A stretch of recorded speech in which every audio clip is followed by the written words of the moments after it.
Great. You made it. As always, I'm excited to have you. Nervous about what you're going to say. But I'm here for it. See, because Question Time was founded on a longing for us to talk to one another through open dialogue, active listening, and the sharing of opinions and facts. See, we strive to move past the texting and get back to the good old days, the days where audible words were used to convey a message and talk to people. I know, it's scary, but we can do it together. Now, there are a few things that are required before we start. One, we will be respectful, considerate, and courteous. We will also know that feelings might get hurt because not everybody agrees with everybody. But when all is said and done, we will leave not in hate, but in love and understanding. Number two, you can join the live by clicking the link pinned. Note that you do need to share the join, unless it's one of those pop on, pop off type of shows. However, if you plan to be on the panel for a prolonged period of time, and you know what I mean, be kind and share the show to your page. See, this shows us that you want your people to chime in, that you support our growth, and that you are encouraging us to press on to being a brilliantly successful show. Now, if you can't do that for Question Time's expansion, we get it, we understand. But you also have to understand that you can comment in the comment section. Crap out it to your mom. Okay? Now, let's get started. Raw News No Fluff presents to you Question Time with me, your host, Brandy Grant. I'll be back in 1 minute.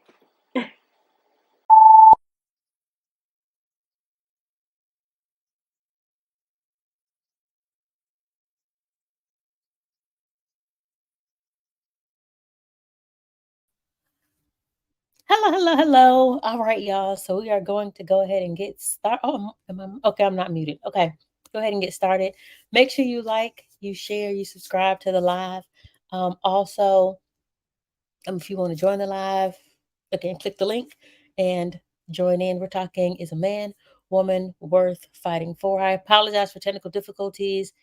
I don't know what happened. So I had to go back, change a few things, but everything's said and done. We're here now. That's all that matters. All right. So we are going to go ahead and get started. I'm sorry, brought you in. Ball up your fist for me. Oh, gotcha. How are you? I'm well. I think I have a lag or something. Do you? I'm not sure. Oh no.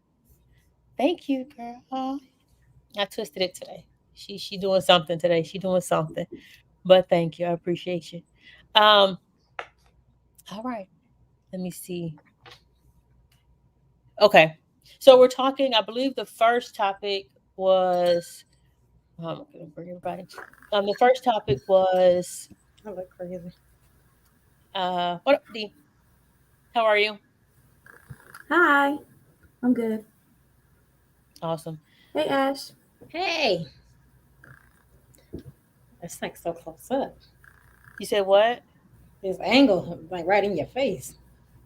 I had to position mine. Let me see if that worked. Oh, no, that's just me. That doesn't work. There we go. We're back. Okay.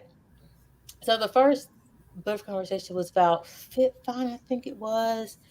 Um, do people really want somebody that's like fit fine? Like, do they really want the hard bodies?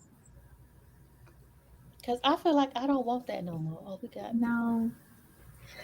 Well, let me tell you something. One of my coworkers, she's like, "No, I'm all about the dad bod." Really? That's what she's into, the dad bod. Okay. You're on Uh, mute, Lolita. What's the question? Do you think that people really want somebody that's fit fine? Like somebody that's who has a hard, not a hard body, because that sounds kind of mean, but just firm, Hard muscular, body. a hard body. Yeah. I say Mm. yes. Well, not hard, no, but fit, yes. Especially at our age, we're not trying to push nobody in a wheelchair at 50, 60. So take care of yourself. That's important. I can agree with fit, but I don't need somebody who's in the gym like every day trying to get all buff and muscular, and I don't necessarily need that. My Yeah. mom bodies are definitely winning. There are good people who are cheating on gym rats with mom bodies. The kangaroo pouch. What is it? Why are you sliding away? That was for dramatic flair. I see. A kangaroo pouch. Okay, that's one way to call it. Okay, I guess. I don't want somebody that's fine because I feel like fit like big muscles. I don't want that person because those things eventually turn soft and they sag and they create a fluffiness in certain areas that I don't want the fluffiness, aka moves. Oof. You know what? I'm gonna say this, and I ain't gonna say no more about it. I don't know. I like moves a little bit. I'm not mad at the move.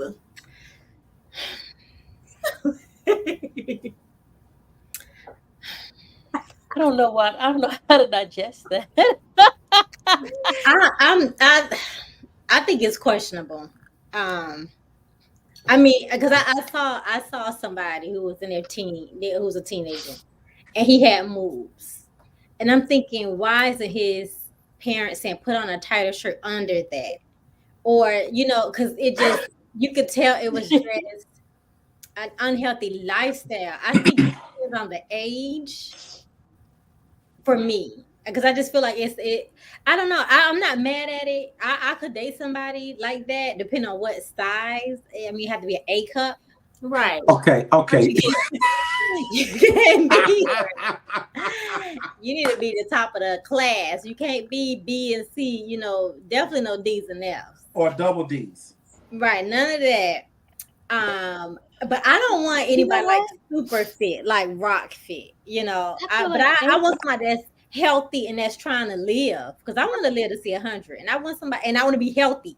Yes. I want somebody that's doing the same. You don't have to be like perfectly sculpted out or whatever, but have a good workout, like go walking, something to stay alive. Eat well.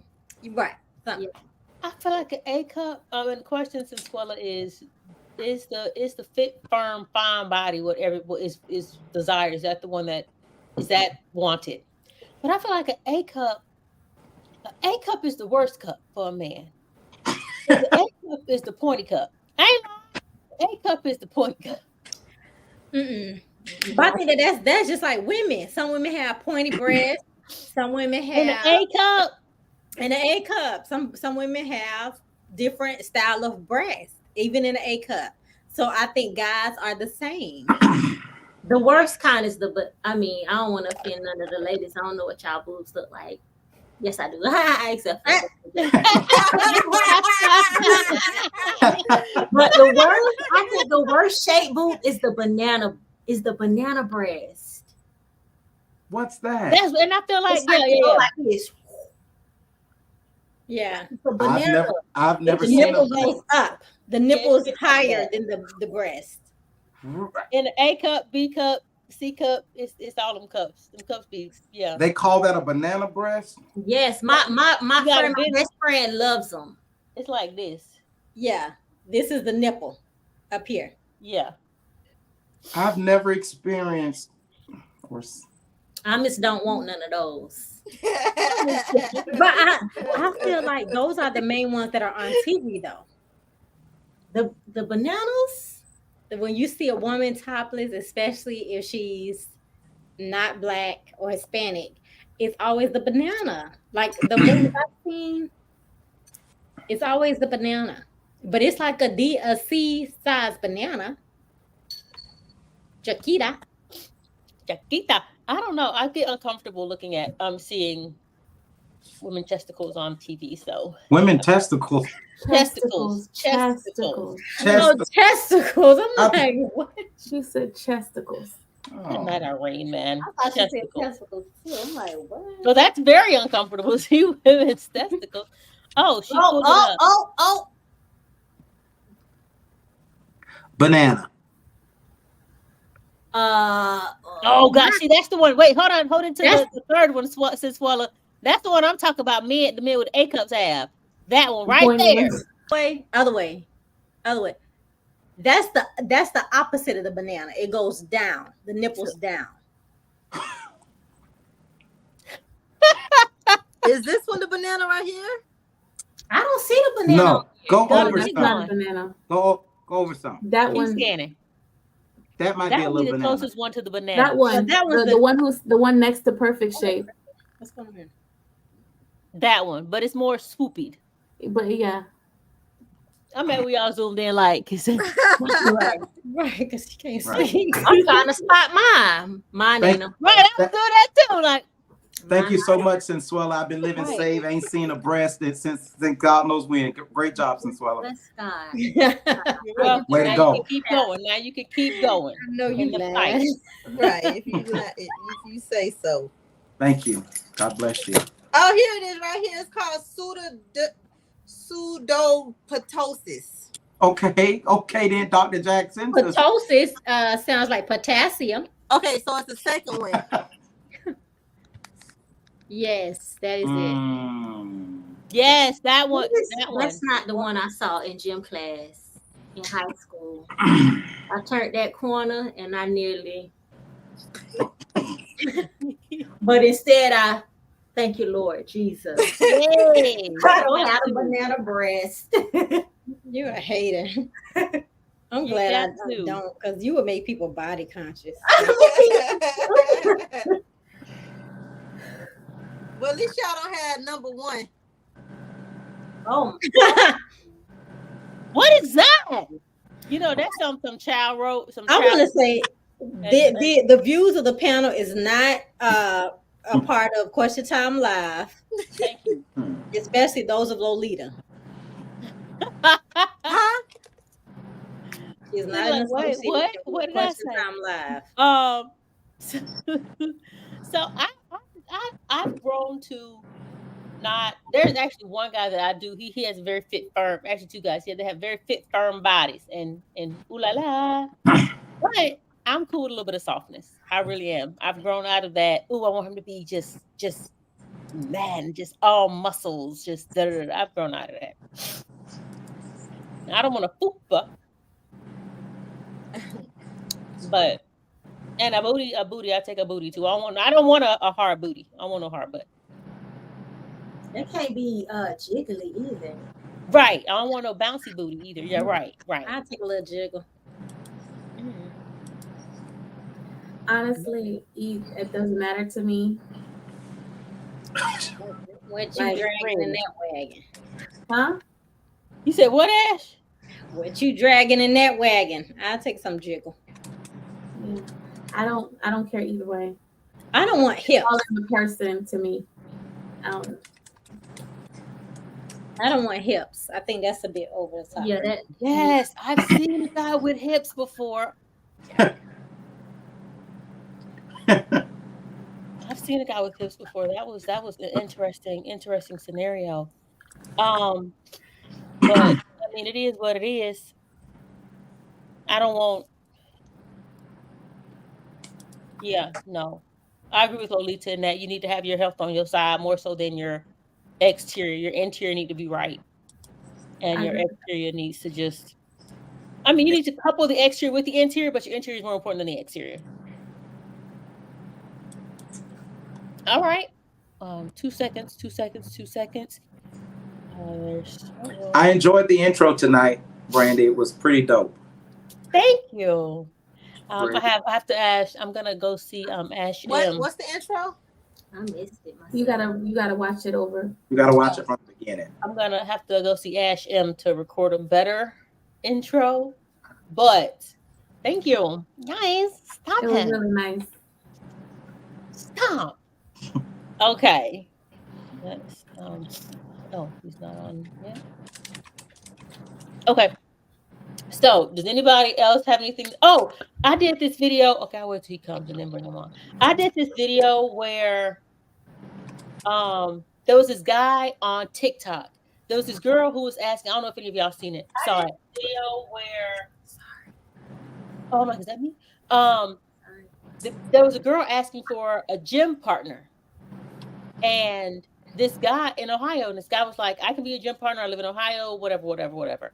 I mean, he might not have been the best person to some people, but that's not what she was asking for.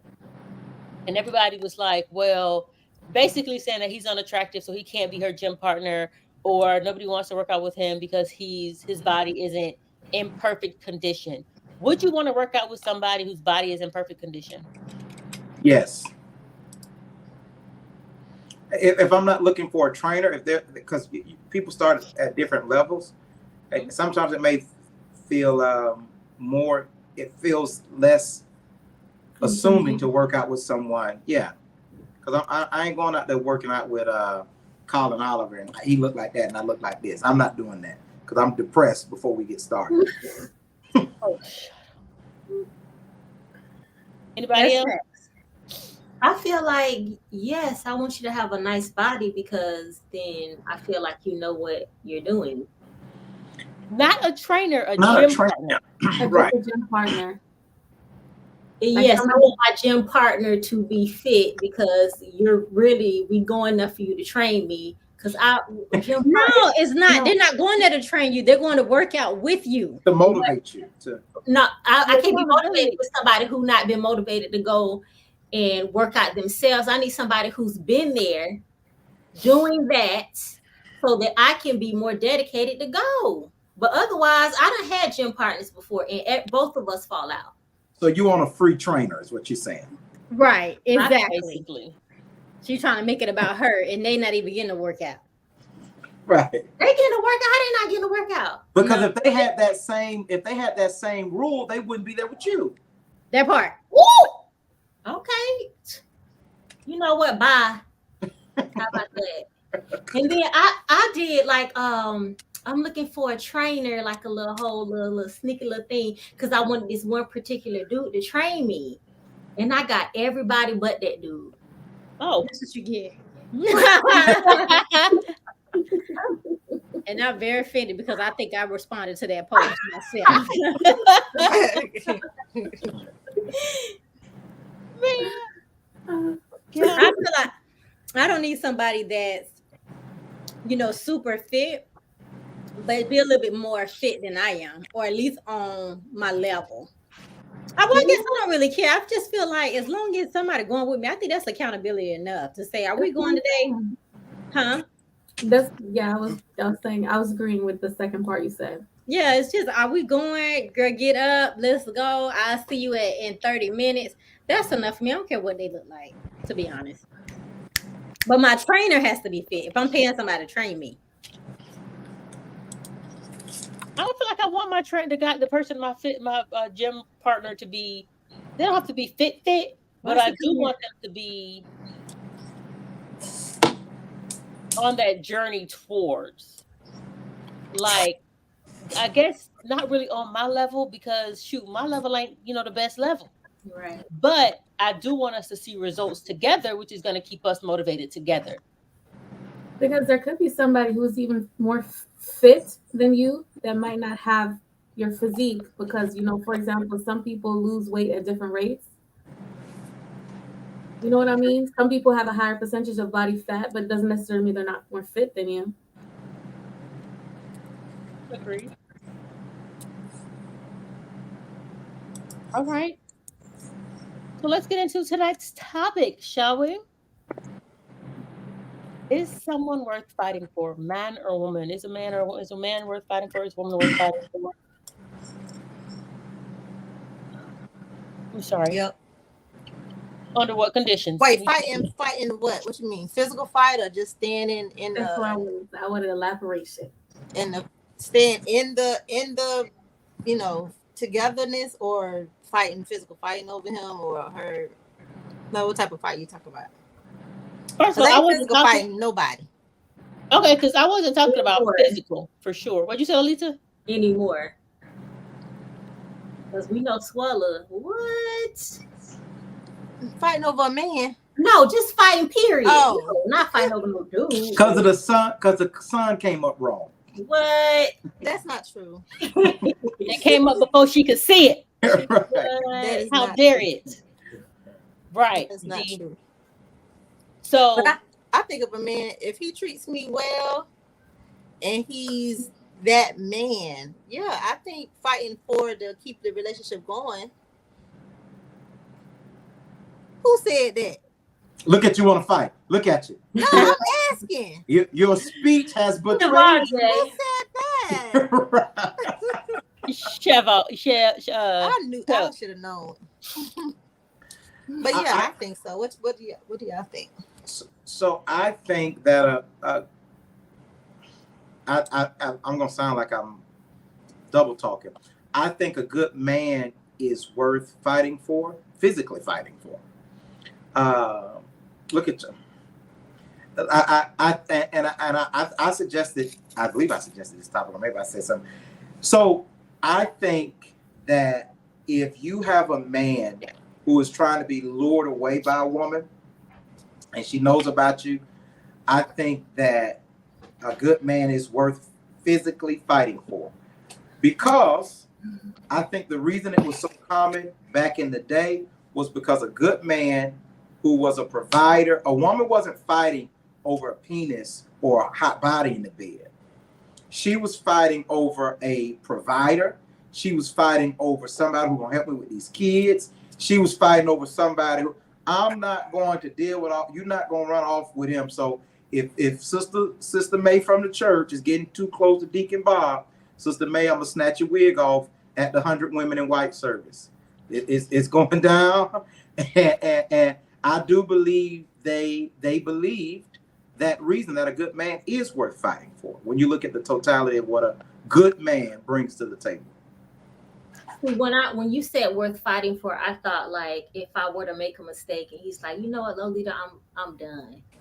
Like, no, don't go, please. Like that type of fighting, not necessarily like fighting some other woman because she's coming to try to take my man. But to add to that could be either or to me. It can be a combination of what you said plus what Jay said. My thing is, if you have to fight, it means that man is not yours. That man was already on the way out. Period. That means that man can be taken at that point. I don't necessarily agree. I do. Period. And this is why I was going to say I'm going to seem like I have double standards. I do believe that about women. I do believe if a man has to, if there's a choice, if we're fighting and if we're fighting and you haven't made a choice, you're not my woman, because there's no reason to fight a man over a woman. But I think the difference is, why did you lean in? Why did I get? No, I'm confused. So you're saying that two women should fight over a man, but two men shouldn't fight for a good woman? Is that what you're saying? That is exactly what it sounds. That's exactly what it sounds like. That kind of double standard. But let me explain what I'm saying. What I'm saying is, so and men do crazy stuff too. What I'm saying is, let's say you have a neighbor, all right? Your neighbor is, you come home from work or from the grocery store. Your neighbor who never makes small talk with you is making small talk with your man at the mailbox, all right? You as a woman are able to discern she's showing 10 teeth too many. She's past her teeth quota. What I'm saying is, in that regard, I think that fighting, and I hate to say that I'm pro-fighting, but I think dealing with or confronting that woman, because people can be led away by conversation, by simple relationship, and you could have a man or a woman that's not trying to lose or is yours, but he or she may be unaware that they're being lured into a relationship. I mean, that happens. Right. Anything that can be led away was never following you to begin with. Come on. That part. Anything that can be led away was not following you to begin with. Yeah, if you could imagine a dog following you. Yeah. So you all go follow somebody else. It's not your dog. So you want me to believe that 100% of the people who have cheated because they were terrible people and they were not. Nobody said that. No one said that. Nobody said that. No one said that. So you want me to believe that 100% of the people who cheated were never yours? Not 100% of the way in. Exactly. Some people go into a relationship 1 foot in, 1 foot out. So that person was never yours. If they can be easily lured away by somebody else, that person is not yours. all the way in, all the way invested. Because a man Right. who's pouring into his relationship completely with a woman, and he's completely investing in his relationship, he, even though he might see a beautiful woman, but he know what he got at home, so he can't be led away that easily. So if he can be led away that easily, or the same thing with a woman, if she can be led away that easy, it means she wasn't yours in the first place. I disagree with that. Obviously. I disagree as well. Okay. Ain't no okay. I said you're wrong. You how about okay? Care to elaborate? I agree to disagree. Go ahead. Do I care to elaborate? I feel like I'm talking. Either one of you. Go ahead, Ash.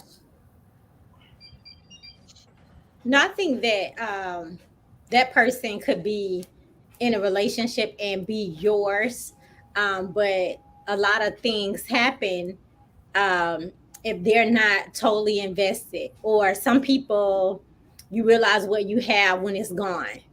And it's like, okay, well, I realized I didn't really give it my all. So you should fight for that person, even if they are being strayed away. That doesn't make them not yours and they weren't yours to begin with. Is you were lacking on your end. Like people always say, if you deny man sex, like if you're married, he's gonna get it from somewhere. And it's like I don't agree with that, but it's like, well, I do agree with that, but I don't agree that it's right. And it's not that he wasn't hers, it's just someone was doing something that his wife wasn't doing. So I think that she should fight for it. But I personally, in the whole thing, I feel like you should fight for your marriage. Will I run behind a boyfriend? I don't know. I don't think so. But for marriage, I think you should till the very end, unless you're just being dogged out and stuff like that. But it does. But if only one person is fighting, like if you, because technically in a relationship, both of you guys should be fighting for the marriage. So if the fight is only on one side, I think that's beneficial too for me. If I'm in a relationship and I'm the only one fighting, when I walk away or when it's all said and done, I can be like, well, I did everything I could do, as opposed to just leaving it on the table. And then y'all talking about, oh, they know what they got at home, so they'll this and that and the other. But I feel like it's not so much. I think America, we've been conditioned to be like, oh, it's healthy at home, so I'm good. It should be more about the commitment. You made this commitment regardless of what, is going on at home. So that should keep you in the fight. And I think the conditioning and the branding of men in America, it's like the society was built by men for men. So it's like if she's not doing what she's supposed to do at home, then he's going to go elsewhere. But you don't hear that same thing about women, because there's no excuse for a woman to do it. I mean, that's what Jay said. Women should fight over a man, but man shouldn't fight over a woman. that is what you said. Brandy, check your phone. I'm texting you now. No. I so I agree. That is sort of kind of what I said, right? That was shady. Yeah. That's what you said, Pepe. Go ahead, though. Yeah. But I want to say this, though. I don't think it's just that the way that men are conditioned. I think that women do cheat when they're not. There are a lot of women who, if a man is not feeding into her mentally or emotionally, and most importantly, financially, that can be led astray. That can be led astray from their marriage or their relationship. Just like a man who is neglected physically or sexually.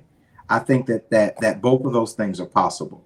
I think what another thing that happens now, people are more expressive about what happens in their marriage than they were decades ago.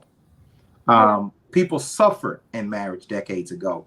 And believe it or not, that suffering sort of kind of helped them to stay in it until it got better, or they just got content enough to say, it's hell, but it's our hell. Grandma, you go to this room. Granddaddy, you go to that room. And literally, I saw it with my own grandparents. I didn't understand what I was seeing when I was a child, but they had separate rooms for a reason. But they had made a commitment for their children to be in the same house. I'm sure every now and then they came together. Am I boring you, Sensuela? I apologize. I'm sure every now and then they came in to get heat off.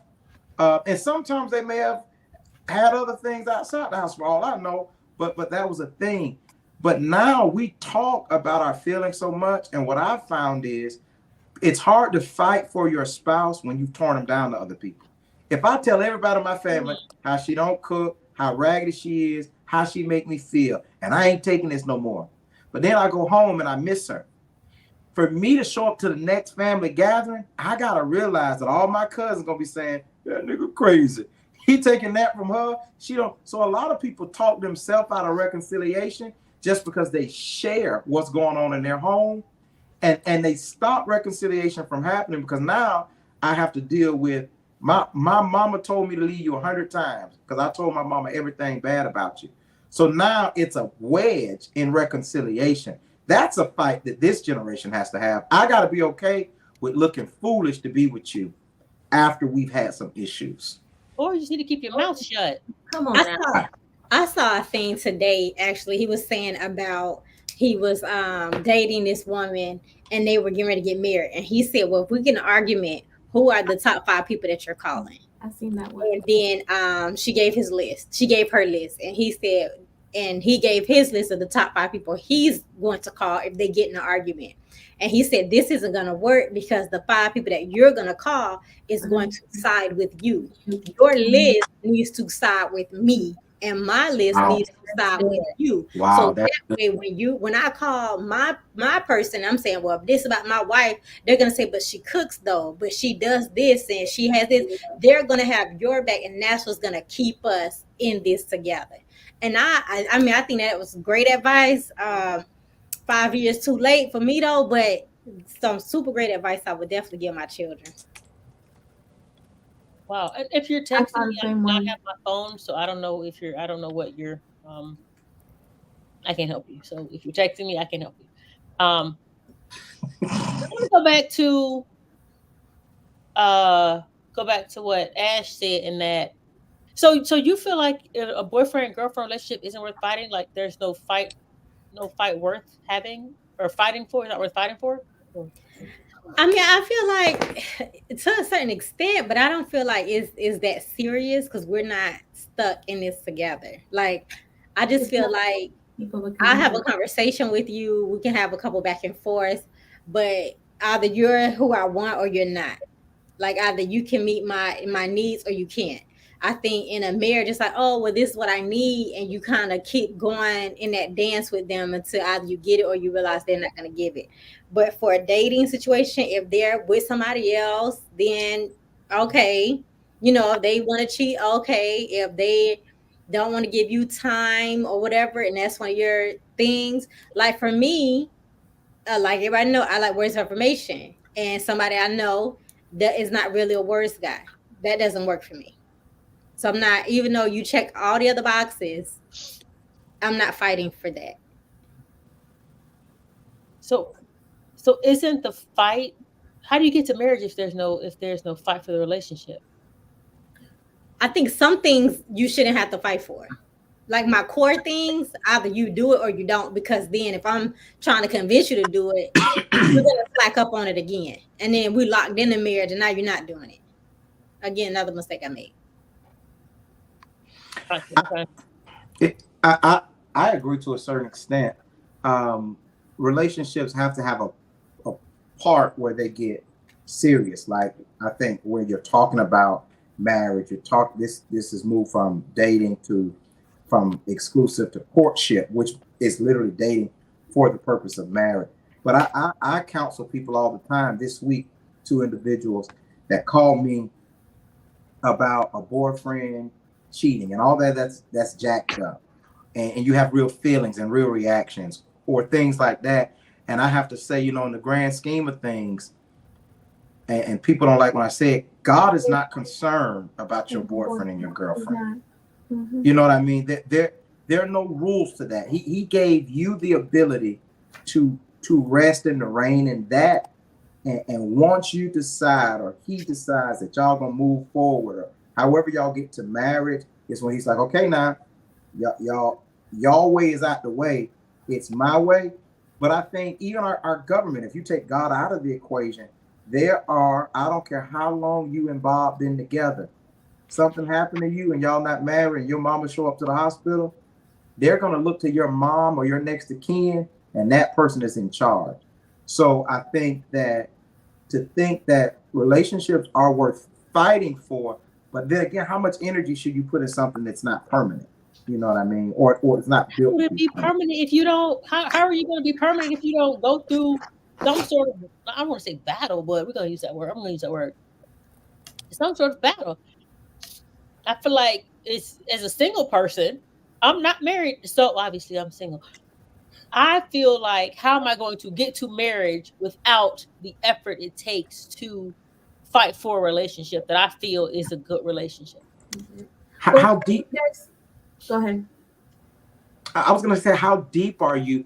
If you're deep enough in a relationship where you feel burdened to fight for it, you and that person need to be having a conversation about, where's this going?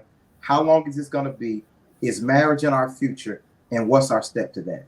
If you're to the point where you're losing sleep, you're losing weight, or you don't want to live without a person, that's not dating. That's even deeper than yeah, I mean, because what you end up having is, if that relationship ends, a part of you goes with that person.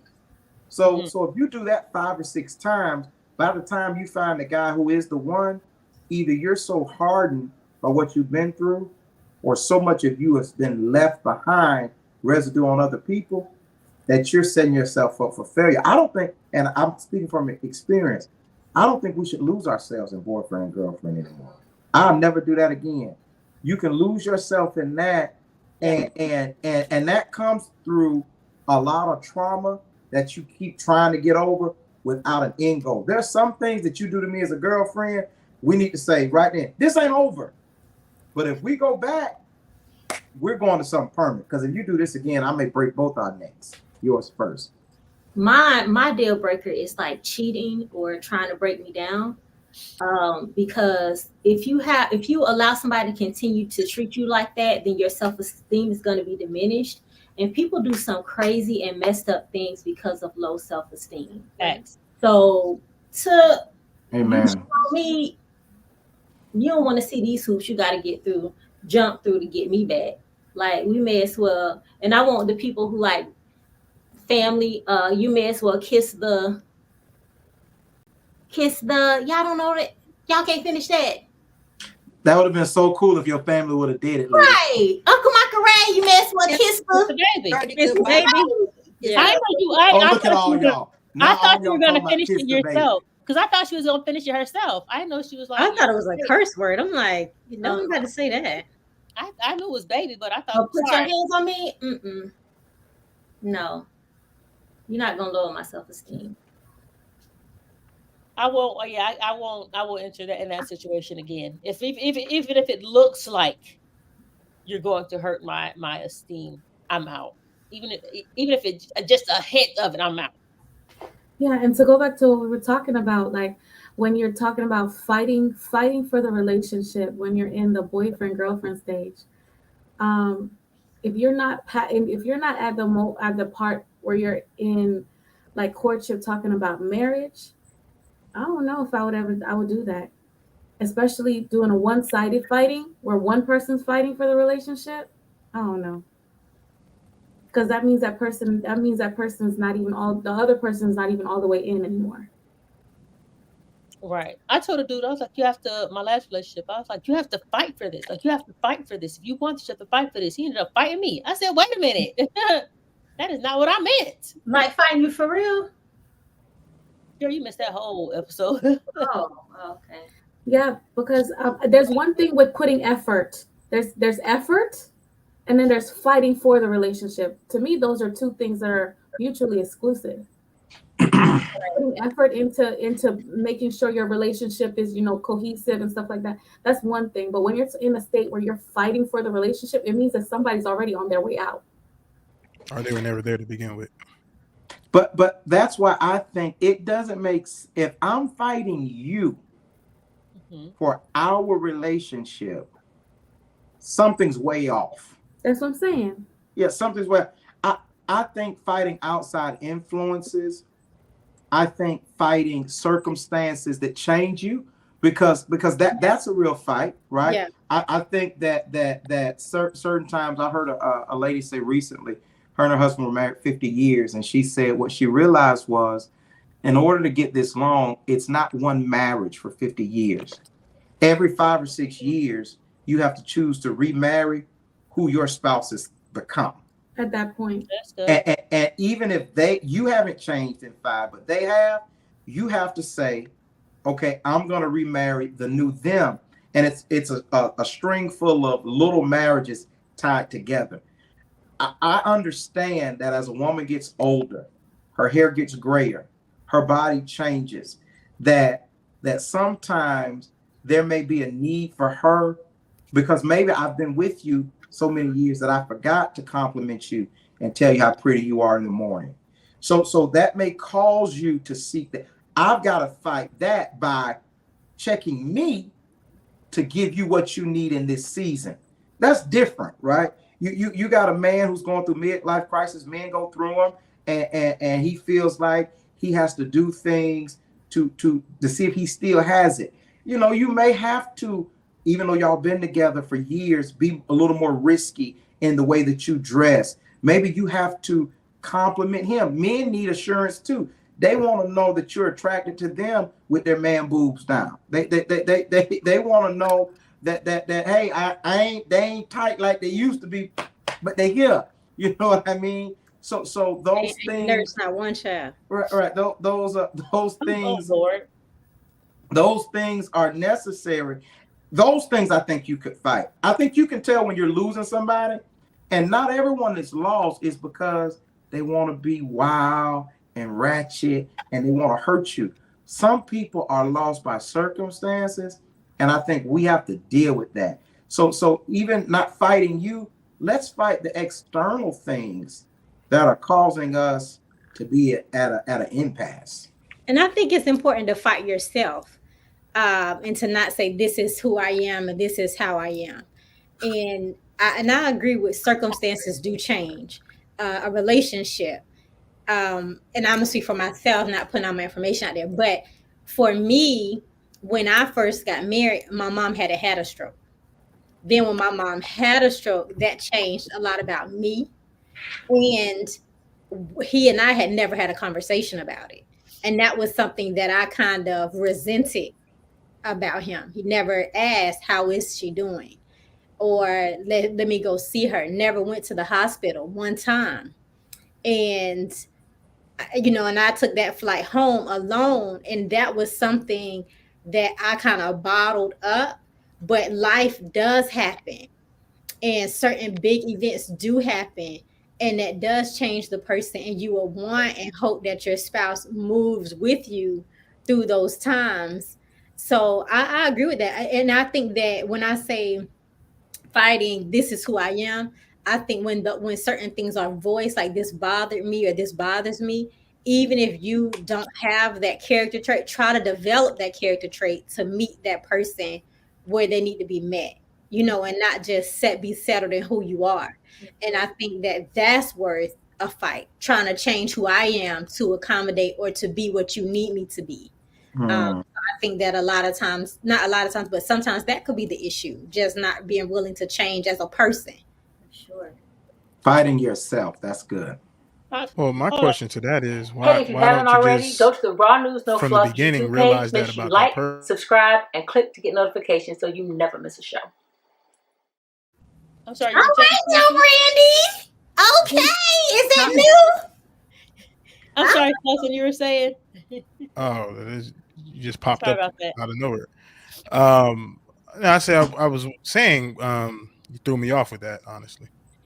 But what I was saying is, why is it not just finding a person that can accommodate rather than trying to force somebody to be that? Because, especially coming in, if you know they're not that kind of person, you're going in with the hope that you can change them. But then it gets down the line, it's like, well, you realize then there's a potential that you might not be able to change that person. Why not just find a person that's like that? Because there are people who are the ones that will, hey, how's your mom doing? Like, want to be a part of that stuff. And then there's some people who aren't, for whatever reason they might have, whether that's something that just is not in them, or those types of scenarios affect them to the point where they don't want to expose themselves in that way. But there are people who are those kinds of people. Why don't we just Right, but I think that would be assuming I know everything about that person. I didn't know that would be the reaction, because prior to that, it was, hey, let's, we were always at my mom's house and things like that. And I do feel like over time it became more, he had more of a fixed mindset and didn't like confrontation, didn't like vulnerable situations, didn't like those things. I did not know that until one of those situations happened. And people always say you never know what you're doing until you're in that situation. So you can't vet somebody for every outcome in life, because you just don't know. And even if they do answer the question, if I do say, well, what if my dog had a seizure? What would you do? They can say what they'll do, but when it actually happens, who knows what you'll do? You might panic or whatever. So I mean, I want to say this, no discredit to him. I think he's a great person, even to this day. He's a great person. But just certain things, he wasn't able to meet me where I was at that time, and vice versa. I'm sure there were things I lacked in his eyes. I feel like it's potential also. Like, you don't find that person because you believe that person that you're with can be that person, or somewhere in them is that person. So it's, I guess it's a level of hope that you're holding on to. Well, a friend of mine that was married told me that, you should not marry for potential, and that was kind of like the realest thing he said to me, because it's like, okay, well, marrying for potential is that you're hoping that this thing pays off. It's almost like going into the stock market and investing your money into a stock, hoping that it blows up one day, and it doesn't, But some things are, I think that's a different kind of potential. So some things are potential. For example, I don't have to sit down and have a conversation with you and say, if I have cancer and I'm dying, are you going to be with me? I hope potentially that if I'm in that situation, that's something that comes with marriage. I don't think you could go into a marriage and know every situation that a person is going to respond to. So I think it's different when that shows up before marriage and you know that, and you're marrying for the potential of change, but not in every situation. But for me, go ahead. Well, I was gonna say this. I'm like, if you ask that question, that's up to you now to be observing that person's reaction to that question and how they respond to it. Unless they got some kind of, you missed my point. You ask it. Well, you have to ask the question then. Right. But I'm saying, so when you're dating somebody, you say, okay, how are you going to be if I have cancer? How are you going to be if they come get our car? How are you going to be if I go to jail? How are you going to be if I fart when I sleep? How are you going to be? You don't go down. Not all at once. It's not a straight. But that, I think you're missing. I think he's saying we don't know all the questions to ask. There's no way. I think that's Jay's point. You can't ask all the questions. I would never have thought to ask, well, if my mom has a stroke in her mid-40s, what you gonna do? Right. I would have never thought my mom would have had a stroke, period. Like that would not be a question I would have asked. There's a lot of things that happen in those 15 years I would not have even thought to ask. Well, you can't go down the gamut of all the possibilities, because there's what could happen. If I got hit by a truck, if I got hit by a van, if I got hit by a car, if I got hit by a motorcycle. I'll say this. That's where our parental units are supposed to come into play. Back before modern day, what it was you had your parents that were asking those questions because they knew. Right? You had those people involved in the process of your marriage before it happened. My mom didn't know it was going to happen. My significant other, if I had a stroke, what would you do? My mom didn't know she was gonna have a stroke. And But no, it's not. there's It's no not way that. It's I get what your you're saying. parents. Your parents are asking those questions. They're not asking To who? specifically about if To I had a who? stroke, what would you To do? who? But Wait they're a minute. I'm asking those saying questions to get those answers. to who? I'm confused. Wait, SC3. The parents are asking those questions to their child or their child's spouse. They're asking those questions to their child's potential spouse. So My you're To the saying person That's that the reality. wait, hold on, wait. So you're saying I come to your house to meet your mama, Yeah. or I'm hanging out at your house, and your mama comes out of the room and she say, "Hey, I know I'm 40. I'm thinking about if I have a stroke, how would you treat my daughter if I have a stroke?" I've never, I have 9 aunties. I have 9 Well, aunties. okay. What's I your love- background? What's your background? What's your Hold on a second. background? Lolita was gonna say something. Fine. Lolita, what were you gonna say? I don't think he what He's not ST3 getting it. specifically speaking about stroke, just sickness. Like he's saying, so these parents, they've gone through certain situations, so they're asking. It's kind of like, you know, when Indians have arranged marriages, and the little that I know about the arranged marriages, these parents are asking these other set of parents certain questions based off of their experience and what they feel will make a marriage work. I don't think ST3 is talking about our parents. He's talking about possibly our great grandmothers, like Right, back and in this is a general thing. This is in general, and Lolita, just to bounce off what she's saying, this is right, and this is more of a cultural thing. That's why I was asking you, Jay, what's your background? Because in most cultures outside of the American culture, that is something that's done. Well, I just want to say for the record, the minority on these people on this live are Caribbean. You, Dr. Jackson, Jamaican. I think you have Caribbean ethnicity lineage. So if this was we're in America, right? I mean, I don't know anybody else that's outside this country right now. It is not common for parents to give an interrogation to potential spouses on. Fathers may say, if you got to hit her, bring her home. My Fathers mom may did say, talk. My mom did talk to him. My mom talked to him at length. My mom, but those questions, if I got They're sick, so it was more, specific. how are you going to be with my child? right. Like, are you going to be there for her if she gets sick? Are you, as far as you being a father to her children and to y'all, you know, together children? But I still feel like you can't ask all of those questions. And I feel like had my mom even asked that, I don't think his response would have been exactly what he did, because I don't think that, I honestly, if I'm honest with myself, I don't think that he felt good about the way he handled it. I don't think that he felt like he knew how to handle it. Like, I feel like he did what he could do. I mean, if that's even a thing, but yeah, I just feel like it was a deer in headlights for him. And as someone who works in mental health, anyone can say that they're going to do anything at any point, but until they're placed in that situation, they don't know how they're going to react. So some of those questions are even unrealistic as far as how you're going to react in certain situations. Right. Like, for But here's the example, thing about that. Here's the thing about Oh, that. hold on, let us The finish. people Hold who, on, Stelsa, let us She's- finish. Go ahead, D. no, like for example, like a question about, oh, what if you're like, for example, his parents asked me, oh, what if he's held at gunpoint next to the kids? Nobody's gonna come out of their head and come and pull out that type of question, because you don't know what situations you might encounter in life. You don't know well, what the situation might be. So it's like certain it's things. Go ahead. it's not so much of those specific questions. It's a question of wondering what kind of a person you are, what your character is like. Those are the type of questions that are being asked. So they're not asking, oh, if this crazy scenario happened, what are you going to do in this situation? No, they're asking about your character. Based on what they can gather and piece together about your character, they're going to be able to determine what kind of person you are.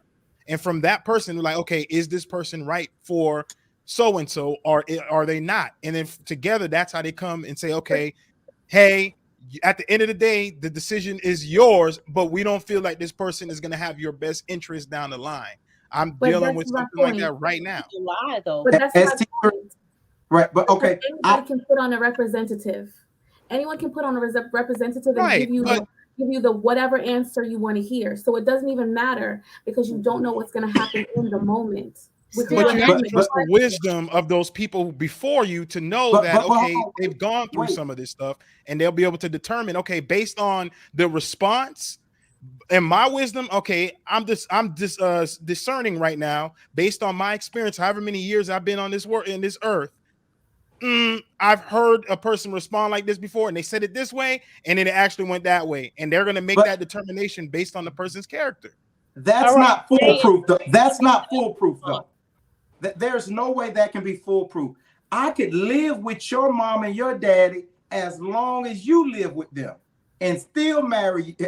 And literally 18 years after you living with them, I can live with your same mom and dad for 18 years, and they can say, okay, he's good to marry. And I can get with you, married to you as a 36-year-old, and still show you something that you say, I don't want to be married to, or I don't want to put up with. That's 100% possible. I'm squeamish. I don't do good with bodily fluids. If we were somewhere and somebody was shot in front of us, I'm probably going to be the one that faints. Literally, say what you want about fainting, say what you want. If that's something, because there are some women who, when they're in the middle of a crisis, I don't care what it is, they expect you to stand to the front and be the man, whether it's a lizard, whether it's whatever it is. There's always an exception to the rule. And what you're saying is that not only is this person, should they feel the responsibility for picking wrong, but really, we're gonna throw a little responsibility on their parents, because the elders should have had a powwow with them, and the elders should have. I actually think the elders should have had a powwow with your significant other. They have more. They do have life's lessons inside of them that they've gone through. Olita, you were going to say something? ST3, are you saying this is 100% like this is foolproof? I never said it. There's nothing in this world that's foolproof, but this is something that right. There's nothing that's foolproof, but so I feel like even if somebody were to say whatever they're going to say and they don't know what's going to happen in this actual situation, does not mean you should not ask the question. Ask the question anyway. It's certain conversations you can have. Like Ashley has a gift of discernment. If Ashley say it and she's discerned, if she tells me she discerns it, I'm walking with it. So with some people can pick up on certain things. It's like, I agree with that. Right. And that's what okay, you can have the last word on this one. Go ahead. Well, I was gonna say, and that's something that the community of people around you, they have those different abilities. They come together now to the table when you're coming with this person, and then they sit down and then they have that meeting of the different powers, whether that's someone who has the power of discernment, that's someone who has the wisdom of dealing with people, whatever situations they've done with people, they have those things that they've been through those experiences. So now they're able to say, okay, just based on how that person kind of twitched their eyes a little bit, I've seen other people twitch their eyes like that. That person's a little bit off. I don't trust everything he's saying, even though he just said I would be cautious of that. I'm not telling you what to do at the end of the day, but I will be cautious of this person because I've seen this type of thing in other people. And nowadays you need every tool in the toolbox. Okay, why do you think it is that other people see the good in your significant other that you don't see? The good or just things that you don't want to see? The good. Because you don't want them.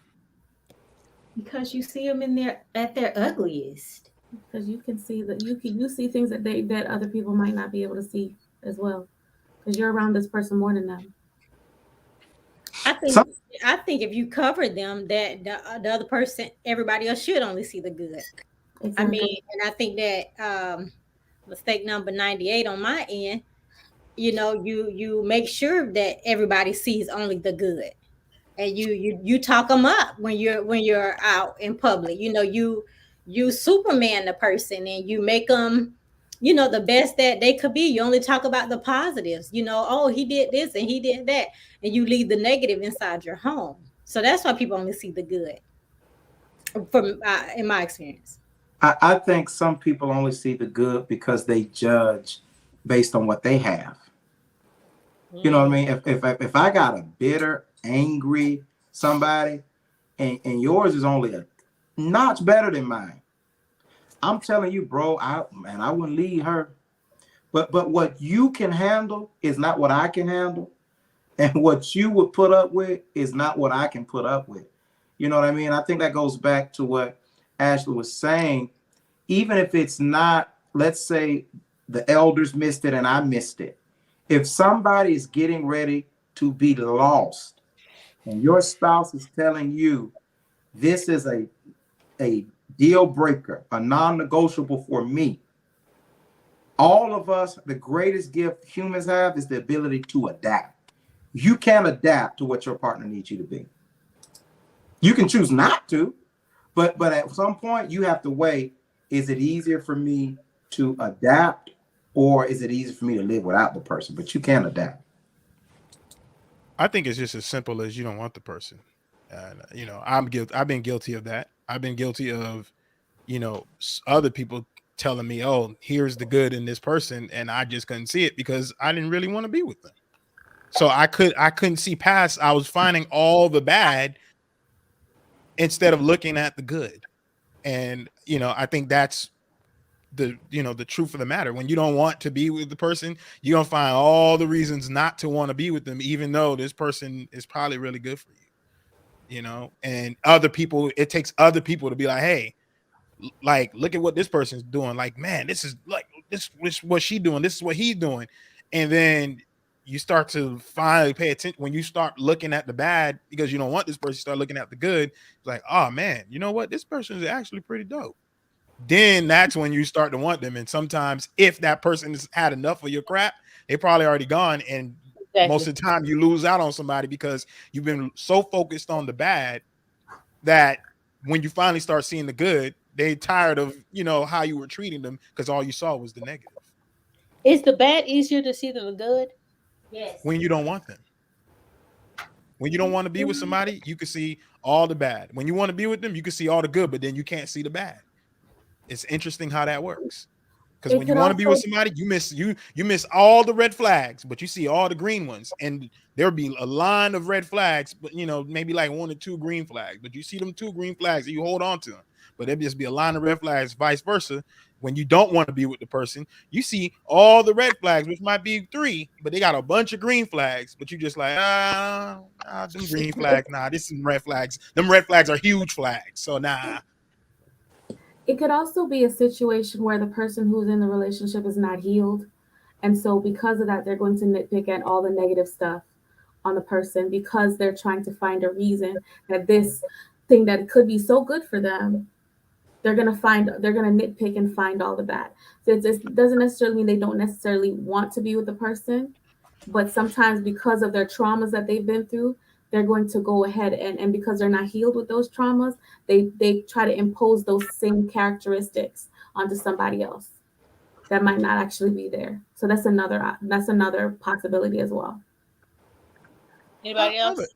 I have an interesting like question or point to that. Like, is anybody ever truly really healed? Because I mean, we hear that all the time, where it's like, oh, you need to come into the Well, situation healed. But if is you've anybody gone really healed? No, because you always have that scar that reminds you. We're always healing. We can be you're in the always healing, and as long as you're doing the work to work on yourself and then you are aware of your traumas and aware of these things that you might need to work on yourself, and you're making the conscious effort to work on those, then you are in a state of healing. But if you have not actually dealt with these situations and then you move into that, then you become a toxic partner. I feel like the bad is easier to see because it scares us. We don't want to get hurt by it. that's a Exactly. good point. Um, so what makes a person a good man or a good woman? I'll say foundational alignment, core values. If you align with my core values, then I think that it makes you. Good man and good woman is subjective. Very Well, what subjective. is your subject? What are your thoughts on it? It's personal. Yeah, it's personal to whoever it is. So um it's different for everybody. So you think the person that your definition of a good man or a good woman changes? I mean, a good man changes with each man that you're dating. It can. That's Well, tough. I want to question. Are you saying it changes with the man you're dating, or it changes with the person who has the expectations? I don't see how it could change with the man you're dating, but Right. I could see how each woman would have a different definition of a good man. But I don't see how your definition changes with the man. But I could see how your definition could be different from the other women on this panel. Mm, I can see that too, but it also depends on where you are in your life. Like You know what what? in your life. You know what? I could see that. I know a lady personally who her husband passed away a few years ago, and he, by everyone's standard, was a great man at his church, at the school he worked for, in the community. Great man, probably one of the largest funerals I've ever been to. And his wife, after a few years, started dating again. And the new guy she started dating, everywhere they went, Culver's tea is still a hit. Everywhere that they went, the people always brought up her husband. And the dude stopped dating her and said, I can't compete with a ghost. He said, I can't compete with a ghost. Mhm. You know, folks are talking about how good of a father he was and how good of a this he was. She said she told him, begged him. She said, you letting them get in your head. I don't need a father. All my children are grown and out of the house. So you're comparing yourself to him because of what people say. I'm at a place in my life where I don't need all those things. So what was a good man for her then is not a good man for her now because her expectations can be lowered a little bit or whatever. But they And haven't changed. They haven't She still changed. wants somebody that's good to her family. She still wants somebody that's supportive. But she doesn't. But the behavioral expectations have changed. You don't have to take care of the kids because the kids grown. Right. You don't have to do whatever the next thing is. Wash my car because I ride a bike. Like the situations changed, but her expectation of what a good man has not changed. And well, that's not to say that he wasn't a good man either. It's just that the perception of those other people, they saw him as a good man based on what the circumstances he came up in. But I think, not to put the responsibility on her solely, but because I mean, at the end of the day, like he should have just, you know, he shouldn't been in his mind about it. He should have known from his core that he was a good man and just left it at that. But I think that was on her too to check them, but like, hey, he's gone, he's passed, let me be. You know what I'm saying? Like, let it be alone because he's not here anymore. He was a good man when he was, but he is not here. So that's just something I think she should have probably checked, all those people on, just to, if we're talking about fighting for relationships and fighting for anything, to fight, to put it into that standards, like to fight for that, just checking those people. Like, hey, okay, I understand how y'all felt about Rob or whatever, but I'm now with Jacob. Okay. And Jacob is still a good man from where I'm at. So all those things could be right. But so when I was saying that a good man can be subjective, right? For example, a person could be a good man, right? One person can see this person as a good man. He's a good father, but he might not be a good husband. But it doesn't mean he's a bad man. He's just not a good man for you at that, and it might be based on what point you are in your life. So because there's a lot of good men out there, but they're not necessarily a good man for you. So that's why I said it's very subjective. And I literally had this conversation today with somebody who says, "Oh, you say that I treat you bad," and I'm like, "No, I never said you treat me bad.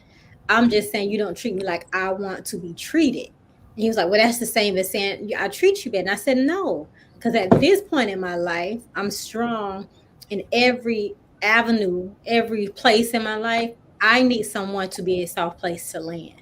I need someone I could be vulnerable with.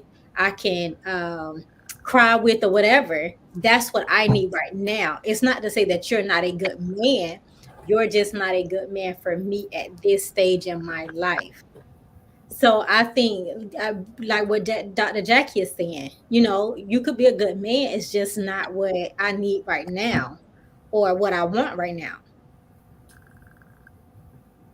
You're muted. Well, I just want to point out that Ashley does rather enjoy Married to Medicine, and every time she says Dr. Jackie, I chuckle on the inside. Yeah, I do like that. All right, so if she or he does everything right, but they slap you, open hand slap, twice a year out of frustration. No. You don't do everything right. You don't pull back Do your everything mouth? right. Sensually, you're not muted, but I don't hear your voice. I'm just listening. Thank you. I don't think anybody can ever do everything right. So I think that's just like ludicrous. Okay, let's say they do 80% of things, almost everything right. They're really good to you. They cook, they clean, they on their knees, they taking care of you, right? But she bops you in the face every now and again when she's frustrated. She's like, just shut up. Is she worth fighting for? Well, that goes back to the whole idea that you're still not right. If you're beating up on them, then you're not doing everything right. So it goes back to what I just said. I don't think anybody does everything right. Because if the person, all right, yeah, they might not bop you, but then they take one thing away. It's always going to be taking something away. So nobody But does everything. if a woman is giving you 85% of what you want, which is a lot, that's a big percentage. And Right. But every now and again, when she gets upset, she pops you in the mouth. Are you But she willing gonna pop to? me in the mouth. So But the question is, Yeah. 85%. She pops you in the mouth. Are you staying or are you going? I'm gonna pop you back. But are you staying or are you going? I won't be there from the begin with for you to pop me. So you going? I wouldn't be there for you to pop me. No, but that's a question. The question is if she, because you can't control what somebody does. How do you stop somebody from hitting you? By not being there. You don't know she's gonna hit you. Yeah. So just answer the question for what it is. Just say y'all don't observe people the way that I observe people. Let's just say that. So you Because know every way. You know. No, I every don't way know, but I know somebody's gonna treat you. tendencies. I know tendencies. You know every I know way somebody's gonna tendencies. treat you. I know tendencies. I pay attention to tendencies. If you have a certain type of, if you get mad or frustrated off the drop of a bat, then I know you have that streak in you. I ain't gonna deal with it. I pay attention to those kind of things. So you can tell me You can't predict everything somebody's going to do, because you can't even predict everything that you're going to do.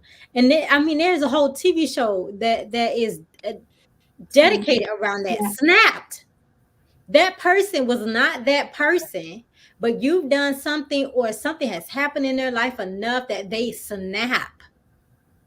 And I'm gonna go back to my mom.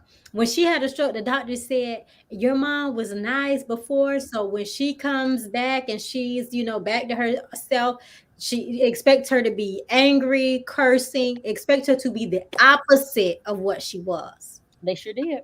That didn't happen, thank God.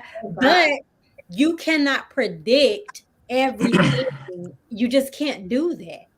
And then there's the situations like postpartum depression. Right. Where people literally go psychotic because of chemical imbalances that happen because of you can't predict anything. You can't.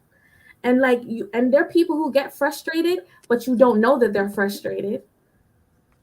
So you don't even know when that all this stuff is even building up until they snap. And I'm an angel walking on earth. Oh, and my sisters can testify to this. But it was this guy I was dealing with. He got me so upset, so freaking upset, that I was like poking him in his forehead, like, stop playing with me. And I made sure to angle it so the nail would hit it first before the cushion. Some people just be playing your song and calling your name and brings it out of you. They want that dance. They want that dance. They want to take it there. I think there's a double standard with women hitting men that we have to deal with. I think that it was bonkers to say if a man gives you 85% of what you need, but he slaps you twice a year, everyone, oh my God. But when it comes to men, that's not shocking. But I think though, if a woman were to check off 85%, but she got angry, I don't think I could deal with it. But I think it's because of childhood trauma. But I know a lot of women. I know a lot of men who get pushed around, and it's not abuse. Well, It's abuse. Yes. it's abuse. But I know a lot. I know a lot of women who get upset and swing or throw something or have physical fits of rage, a tantrum. That it's not. I mean, he maybe moves her hand out the way or something. But it's not a deal breaker for them.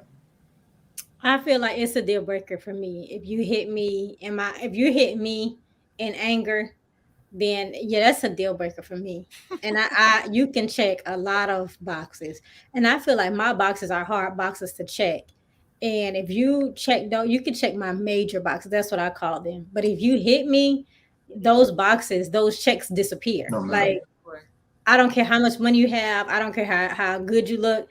I don't care if you go to church every Sunday and you're just this awesome father. I don't care. You're not cheating on me. If you hit me, you might as well do all of those things because we're not together. For sure. Mm-hmm. At this stage in my life, nah. You can't hit me. First of all, if you hit me, I'm just gonna fight you outright. I'm gonna fight you. It's just gonna be a fight. You're gonna pull back a nub. Because it is what it is. What does fighting for someone look like in the way of relationships? Like what does fighting for your significant other look We're like? talking about physical or no? Your physical is.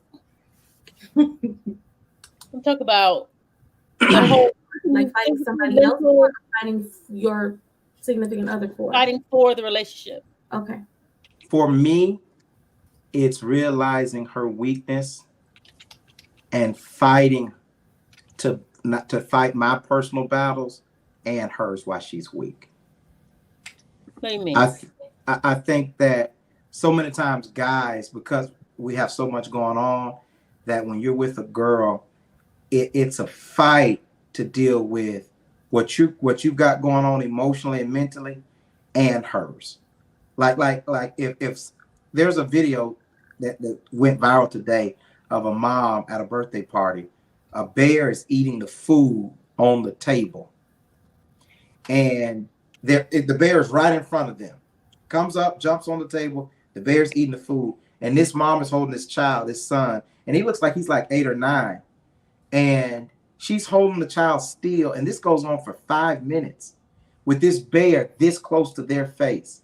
And I was thinking about the mental strength that she has not to panic, but also how secure she made this child feel. Wow. Because most children, I don't care what your mama say, there's a bear in front of me, I'm gonna be a child. But this child had so much security in the mom that this child didn't move. I think that's a way to fight. You're so secure in me and my fighting that it allows you, whether it's postpartum, whether it's self-esteem, whether you walk by the mirror and you realize your right titty is higher than your left titty, whatever the case is, that I fought enough for you mentally, whether that's me going out of my way to make you feel good to where you're secure. I think that's what it looks like fighting in a relationship. Is there a Jay Whisperer on here? Because I don't know what the bear story had to do with fighting for a relationship. Lolita's getting ready to bring you out. Use it to make somebody feel secure in their time. Right. Secure. Yeah, I get it. I get it too. I just watched the bear video, by the way, and I see where you went with that. Do you see how crazy that is? That was absolutely crazy. Yeah. The mom was like holding him, and the boy didn't even move. The black bear is like right here in their face. Right here. Like right here. And eating the food, and that boy didn't move because he felt so safe and secure in his mom's arms. And I think there was one part he starts to cry, and you hear her saying it's okay. Like she says it quickly. Because I like stop with these emotions, not in a bad way, but some people flubber when they cry. And she's like, it's okay. Like, get it together, you know. And the way she coddled him, I think, not coddled him, but the way that she was holding him was very reassuring. Right. And she, you know, she covered his eyes and she held his head, like it was very reassuring. Like he would have to come through me first in order for this to really go down. But anyway, I think for him to be so cool, calm, and collected, because some kids want to see. They're gonna be trying to fight because they're nosy. Because that'd have been me. I want to see. I mean, can All you of it. let me Right. at least peek? But I thought that was real comforting of him to be obedient, because not all kids are Right. obedient, will sit still like that. So what does fighting for a relationship look like to you? who, anybody? Everybody. I mean, Jay said being confronted with the bear, and I'm protecting you. Got it. I would say fighting for a relationship for me is to explain my point of view, especially if I'm the one ready to walk, and to give you the option to hear it out and try to modify to me, and then and on the opposite, to be able to hear you out and not in an angry way, and to receive what it is that you're telling me that I'm not fulfilling for you. Um and allow me to do that. I think fighting would be not to give up, even if it looks like it's to the end, keeping a positive mindset. Um, you know, even if it doesn't work out the way you want it, like Lolita said, you know, because my dad, he always say, take care of your shoulda, coulda, wouldas. When it comes to your marriage, take care of your shoulda, coulda, wouldas. If you want to say something, say it. You know, as far as if you feel it's gonna help, you know, so that way when if it doesn't go the way, you can, like Lita said, I did all I could. I gave it all I got. For me, fighting for your relationship is exhibiting a level of patience with your partner. That's good. Exhibiting a level of patience in the way that you are basically trying to put yourself in their shoes, to be able to identify with what they might be. And even if that means learning more about better communication with your partner, to me, that's fighting for your relationship. For me, if he active servicing me to death, then I feel like fighting for the relationship starts before anything happens. As far as like my business is concerned, like I earn my clients every time I visit them. So before anything ever happens, I'm giving at least 75%. I might not be giving 100, but I'm giving 75%. Catering, I'm a catering person, especially if you active servicing me to death. So I'm gonna give it my all in the good times and in the bad times. Not my all, but I give at least 75% in the good and the bad times, so that you know he want to stick around. Consistent effort. Mm-hmm. Spell Swallow. I think did you answer that as well? No, but I honestly, I fought for many relationships, so I'm gonna pass on that question. Okay. I mean, if I had to say, I would say fighting for a relationship is just being patient, realizing that people aren't gonna always get it right. Just understanding that, if you want to be there, then you want to be there, and you will be patient with that person if that's the person that you know you deem as a person that you want to be with. And that's what I would have to say fighting for a relationship would look like from my side. But if I had to say something. And I want to piggyback off of what Sensuela just said, because that was loaded.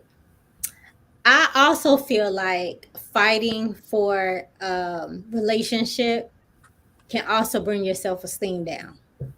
Because for me, my family is God first, and God honors marriage, and you know, God, you know, and it was, oh, it's gonna turn around, it's gonna be good, he's gonna, you know, and it gives you a false hope that had I let go a while ago, I think I'd be in a better place emotionally, because it is a place of vulnerability to keep fighting for something, especially when the other person is saying, this is not what I want. Because now if it becomes an attack to your self-esteem, to your, well, what's wrong with me? Or, and then you're doing things that you normally wouldn't do. And now you feel silly sometimes, but then you got, and God bless my family, no shade to them. But then you got your family saying, no, you don't look crazy because this is your you know, and it's like, but then when I started saying, hey guys, stop giving me this information, just let it run its course, I think I was able to get to a place of healing and to be able to let it go. And I think that had I continued, or had I continued to allow them to keep, even though they were giving me positive things, I would still be in a bad mental space. So sometimes fighting can hurt you as an individual, because now I'm healing from that embarrassment and that failure. Not only did my marriage fail, but my fighting failed. So now that's like a whole nother work I'm trying to get to the end of. And I'd say, to piggyback what Ashley said earlier about fighting yourself, I'm a big proponent that you have to fight yourself if you want it to work. When someone messes up and you want to remind them, or you want to cause them to settle in it, or you want to hold a grudge, or you want to put them in a box, if you're going to reconcile with somebody, you have to fight yourself in order for it to work.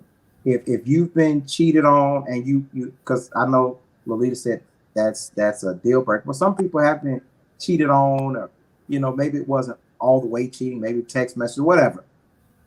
The next time you see something or you feel something off, sometimes you have to fight yourself not to be that interrogator every time something happens. You know what I mean? Because no one wants to live under that constant shroud of suspicion. So you have to fight yourself to get over it. You know what I mean? Women, even if a woman reconciles, sometimes it ain't even cheating. Certain women, they catch you in the right lie. It can be months down the road. Y'all planned to go to the beach and was smiling when y'all was packing that bag. She saw a billboard on the way to Daytona. It took her back 6 months. Y'all was smiling when you packed the cooler. By the time you pull up to the beach, she got an attitude. And you just as dumb with your little swim trunks on. You happy. you happy, and she's sitting there angry, and you want to say, man, what's wrong with you? You always... But you have to realize, one, you hurt her. You started this, because had you not lied, she wouldn't be feeling this way today. So you got to fight yourself, and she got to fight herself. When she see the billboard, she got to be upset. I dated a girl one time. Anyway, I'm not going to tell my business. Somebody called me this week and said I tell my business on too much. I want to hear you. Just to keep back just shortly off of that, you also have to fight the need to be right. That's another thing. To fight the need to be right. Because did you see are you going to fight for this relationship, or are you going to fight for this relationship, or do you need to be right in this moment? Right. That's another thing. Right. Because, baby, I love you, girl. I was wrong. I did you wrong. You did me wrong. I'll take you back. You take me back. Okay. Yeah. Okay. I think with fighting for someone looks like, depending on what position you're in. Mm-hmm. You're humbling yourself, or you're willing to listen. The person that I think people fail to realize that if I'm walking out the door and you say something, you've humbled yourself and you saying something, and I turn around and I sit there and listen, I'm in the fight now. I'm in the fight with you still. I'm giving you a chance to win. I'm giving you a chance to get this better. So humbling yourself and listening are two ways, is how fighting for a relationship looks for me. And giving the opportunity for change. Now, I'm not going to give you 6, 7, 8 times to change now, but I will give you the opportunity to change. If I want to, I will, though. Opportunity to change. Say again?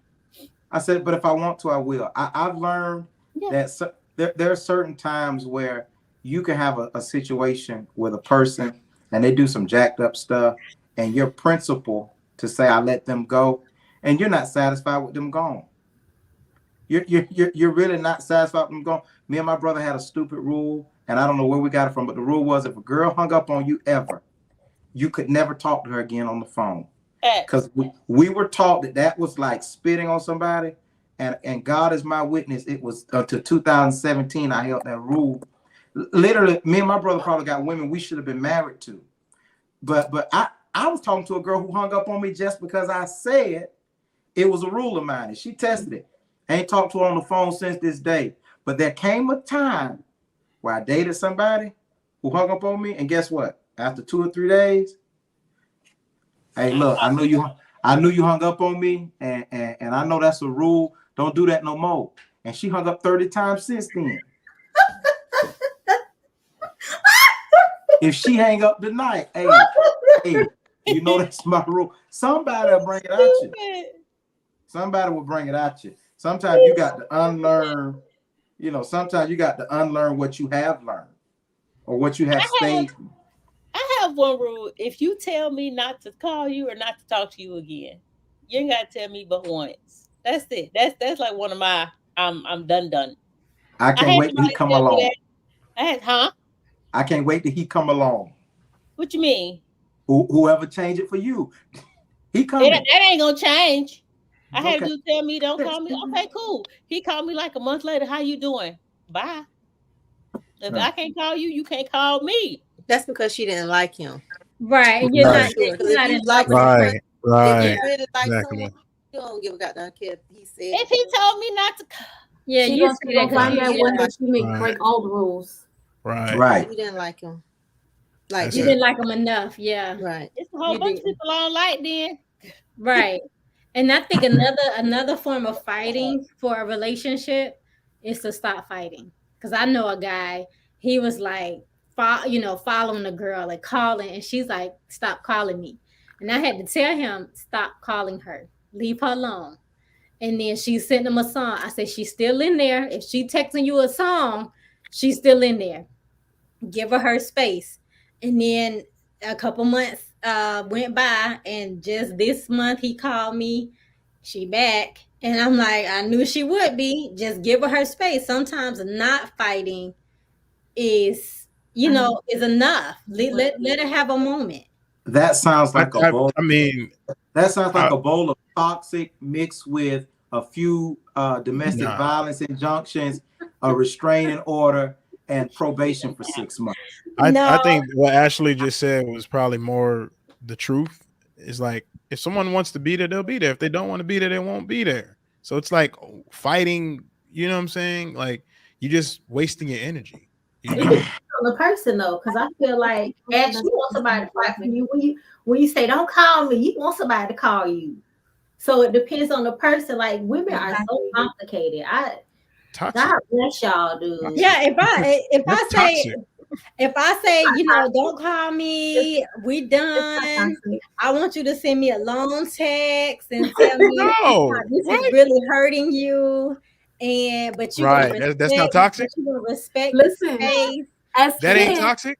She said, no. And then I want him to, and then I want what she said.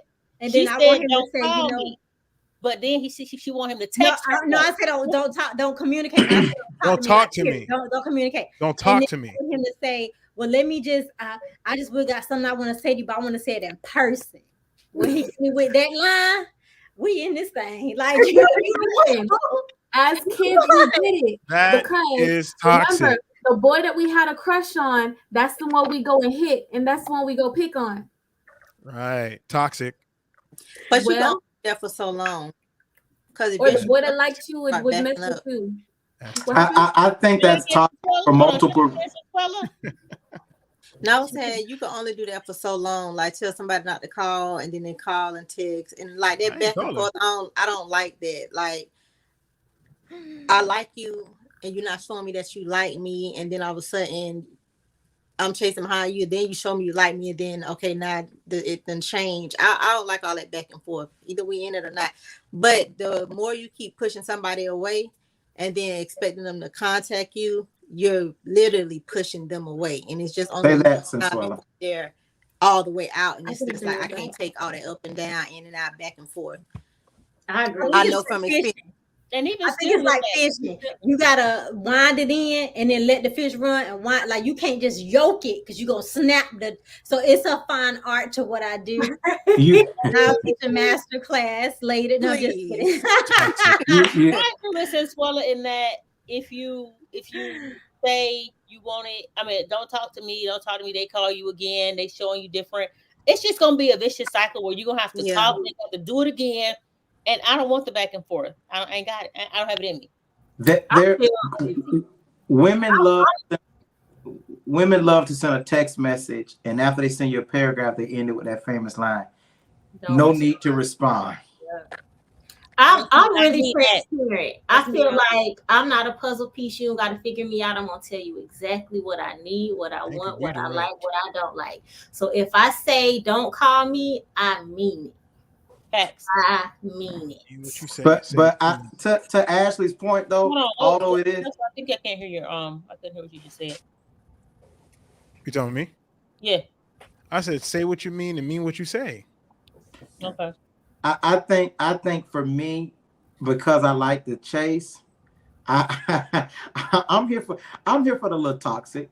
I'm here for the little toxic. Just, I think a lot of guys, if they're honest, think a lot of us are here for a little bit of toxic. I think if guys are honest, because when you block me, what you're really saying is you want to see me in person. Hear me? When you block me, what you're saying is you want to see this beard in person. Because guess what? Hear me. Hear me. I'm live in color. Hear me. Look. I see you. Oh, you say you at your mama house? Hear me. That's scary. No, I don't. I think that I don't Who want said that. that's scary? Right. I think Who Ash said that was scary? Yeah, that's scary. I'm not stalker vibes. Yeah, that's ridiculous. And I feel like you got your girls on a girl trip. Me too. Right.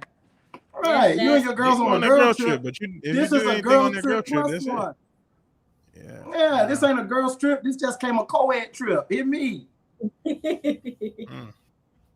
No. I don't know. I don't know what to call that. I don't do the don't call me. That's not really a thing. I mean, I have said don't talk to me, and I did mean it at that time because I feel like we're not compatible. But I do leave room for change if he would like to try to be compatible. Compatible.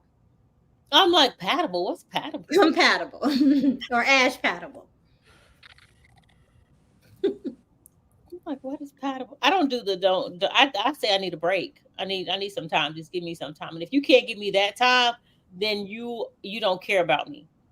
If you can't give me time to just sit with my thoughts and figure this out, if you got to talk right now, sometimes like me, sometimes I don't need to. We don't need to have this discussion right now. Like you go over there, I'm gonna go over here, and we'll come back in about 5 minutes, and then we'll figure it out. If you can give me that time, then that's scary. Though. That's scary. Though. I like to talk right now, and then I don't know a guy that likes to talk about it right then and there. Yeah, they're usually like, let me figure, but I'm like, no, we ain't gonna talk. Like I'm like pressuring you to get it out. That's because women get their thoughts together faster. There's danger in that though. No, I'm agree to that. Because time kills deals is what they say in sales. It's just like you try to close somebody and you get them time to think about it.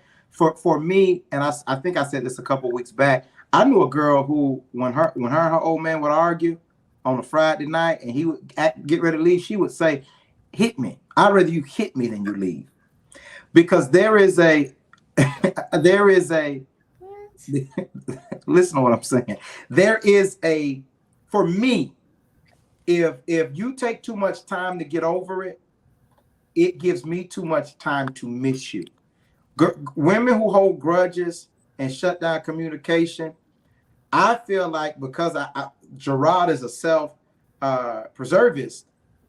Okay, if you're out of this or you've checked out of this, I need to be focusing on what's next, even if it's not another person, just being a mental space, knowing that you're gone. And so I think that it is good to talk about it. I don't know if it's good to talk about it when you're both hot, when you're both high tempered right now. But sometimes people take that let's talk about it and they brush it under the rug and they never come back to it. And then 3 or 4 months later, when this thing resurfaces, it's a kettle. It's like a kettle bomb because we never really dealt with. I come back to it. I come back to it. How soon do you come back to it? If it's a day, even if it's a day, it ain't gonna be that long. I'll come back to it. I just don't want to address it right then. I'll come back to the same day. Same day. You don't want me to come at you like when it's hot and when it just happened. You want me to walk away, because then when we can say very harmful things if we're in the heat of the moment. I'd rather walk away and think about it first versus blowing up at you right then. And that's I was with somebody who would wait years. If I'm in a situation and this is common as me, I need to get not me. I don't need to get my words together. I know my words. I know what I'm gonna say. But I will say in the heat of the moment, I'll be like, look, we need to chill out. You go over there. You go over. Let's go separate ways. Because if I say what I want to say right now, you're not gonna be here tomorrow, and I want you to be here tomorrow. So let's just take a little break, take a breather, and we'll come back. I know. Back to this. I was with somebody who would wait years to say it. Ooh. And I'm like, well, dang, if I knew that then, we would be better off now. Like, what took so long? But me, if it happens and I'm not, like, if me and that person not face to face, my Twitter my tweet, I'm texting crazy. I'm sending books. I need to practice the cool down because I don't have the cool down. I'm going in. Like, I'm ready. Stomping on that beat. I'm gonna work on that. I vow that today. Scout honor. What is it? I've never been a scout. Anyway, now you game banging. Right. When in doubt, just salute. I'm proud, but don't Boy Scouts have something anyway. Twilly, you was a Girl Scout. What's the Girl Scout salute? It's this. Oh, it's the 3. Like 3. Since when you were a Girl Scout for real? I was. Well, way back. Yeah. That's my daddy wouldn't let me do it. Anyway. Isn't it on my honor? I was trying to serve God and my country and to support people at all times to live by the Girl Scout law. Woo! Yeah. All y'all were Girl Scouts. I was never a Girl Scout. I was Brownie. Yeah, Brownie. I was a Girl Scout for 2 weeks. True story. My mom was the troop leader at my elementary school. She was a troop leader, and we had a class on etiquette.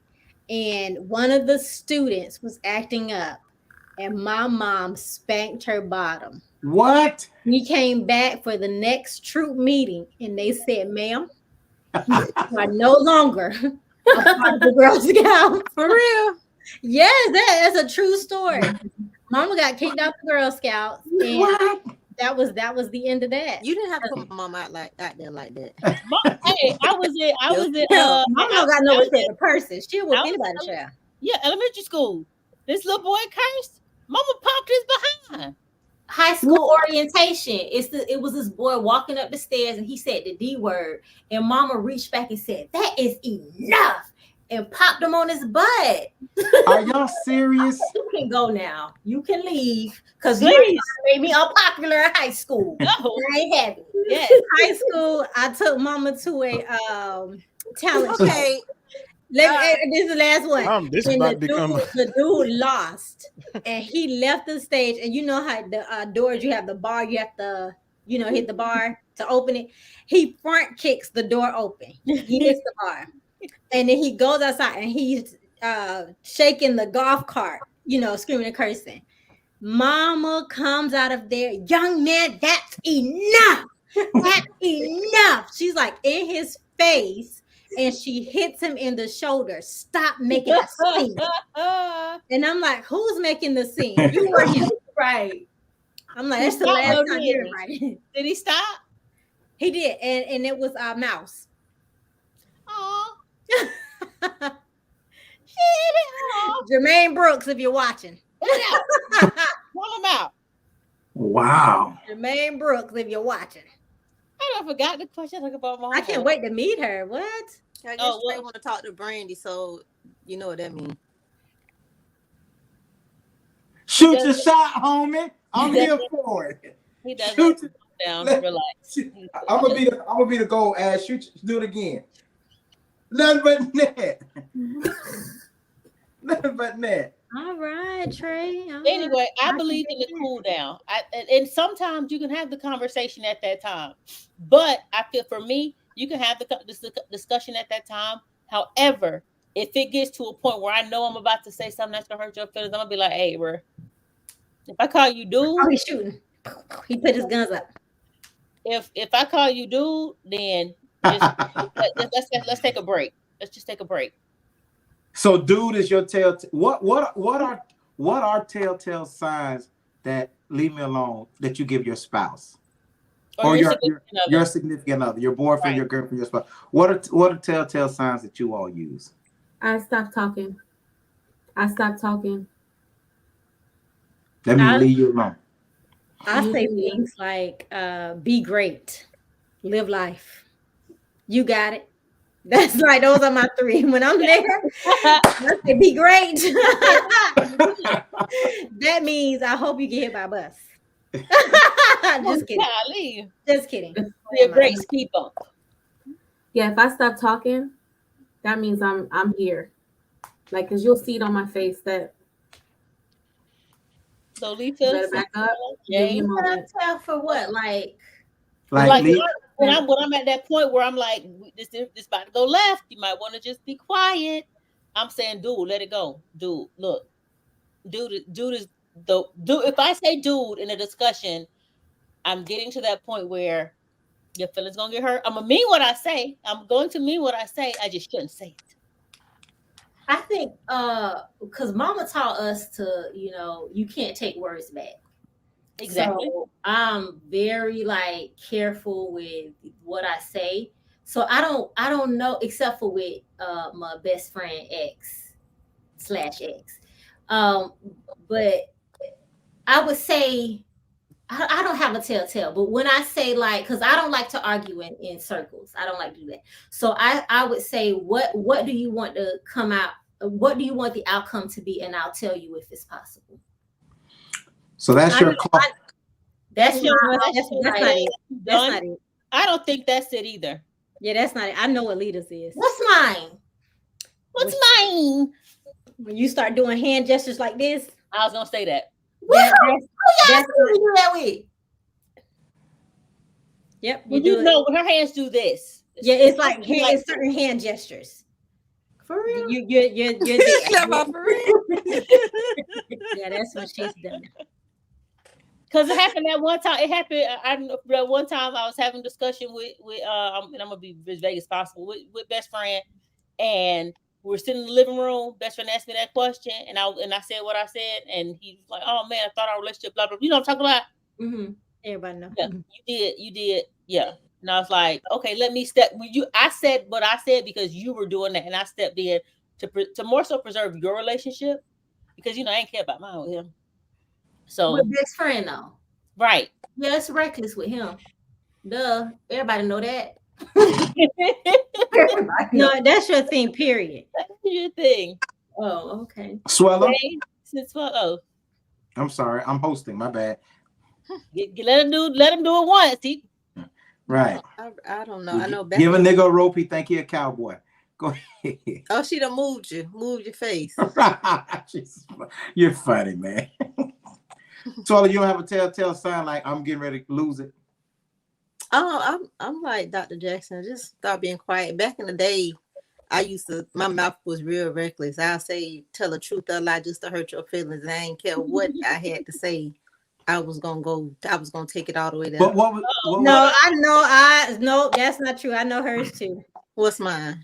And that one word. And I did and I meant whenever you got your mouth in, you're at that level.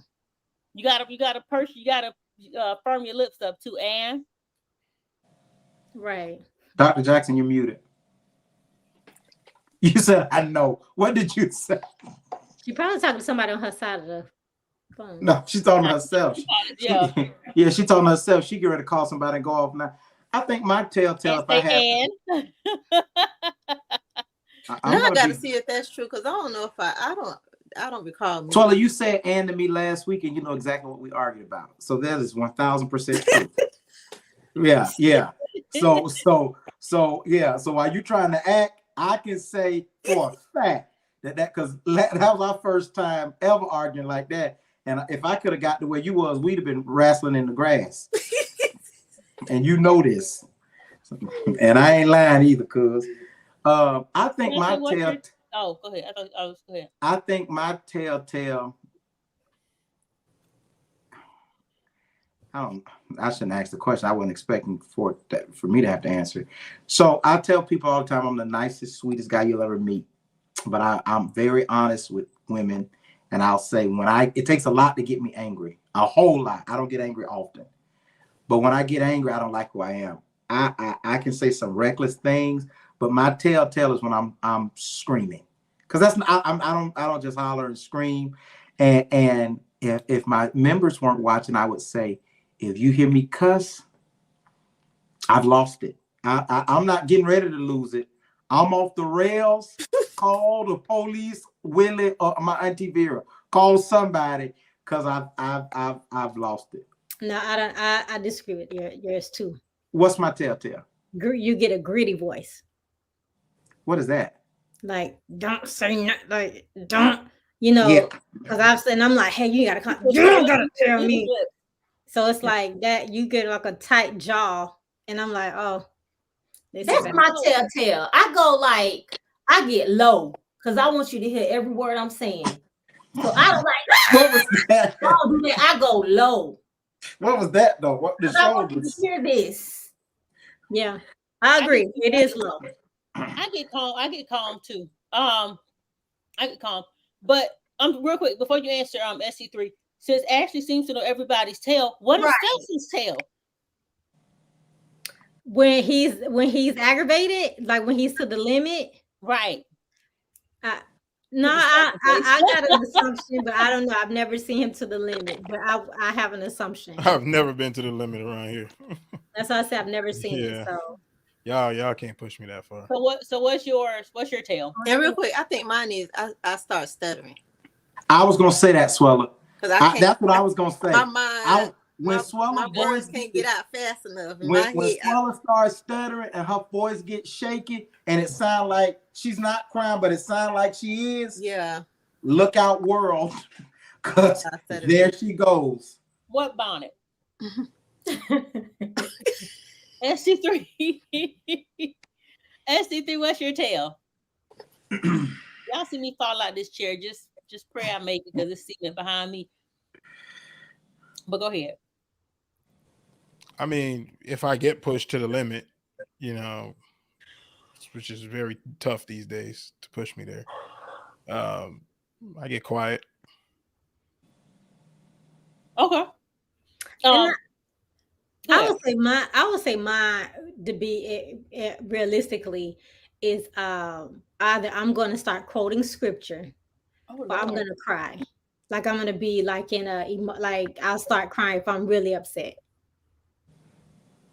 You'll start quoting. I've never heard you do that. I don't know who this is. I know who that is. That's gotta be. Yes, you have. I have not quoted scriptures when you're upset. I'll use that to back up my point. Yes. Yeah. So you were upset. Okay. Sunday and Sunday school, you was upset. What is my tail sign, Ashley? That you're about to pop? Yeah. I would say you get quiet, you leave, and your nose will turn red. Definitely the flaring and the turning color of the nose with Brandy. I'd agree. I think she starts the sentence and won't finish it. Right. She'll get quiet and then she'll leave. She'll just leave. They don't know me. Okay. That's all I'm gonna say about that. All right, next question. Sound like they know your life. You can ask a question. We're trying to figure out what people but no, in a relationship, it is. If I'm talking to a dude, it is dude. If I'm talking to a guy, it is if I say dude. Since Stelton has a major thing. Do you believe that a Proverbs 31 woman talks about a wife, a woman, or the woman readying herself for marriage? All three. Say that again. Y'all blanked out on my side. Proverbs 31 woman, is it talking about the wife, the woman, or the woman preparing herself for marriage? Yeah, I Neither. agree with Lolita, all three. Neither of them. The woman. Okay. I'm sorry, Brandy, but can we Why get do the you say woman that? from McDonald's? So I'm sorry?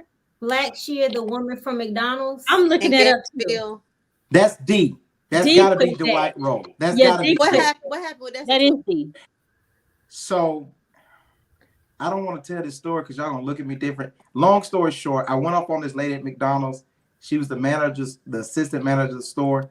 She literally walked out and quit that night. Literally while we were there, she turned her. It was a terrible situation. It was awful. I don't know why D would bring. He's stupid to bring that up tonight, but it was very reminiscent to what Ashley said. How I talked to that lady, and I'm sorry for that poor lady. D, get on and tell the story. Right. Click the link. I need to know. D, don't get on and tell the story. All right, but why don't you agree with a lot out. the state? Why don't you agree with that? Who, me? Yeah, you. That scripture, and I try not to preach on Brandy's broadcast. That scripture has nothing to do with the woman. We Right. use it.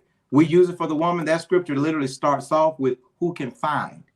That scripture is all about the man. Right. It literally is who can find a virtuous woman. That scripture puts more burden on you because if you're the one doing the seeking, if you're in a bad relationship, it's probably because you went for looks or smarts, whatever your fancy is, and you weren't focused on what you were looking for. But then it specifically tells you what a virtuous woman is. I want to preach behind the preacher. It says, and it's also it starts with that, and then it says, hold on. Furthermore, it is the onus on the man, and it's a letter from a mother to a son.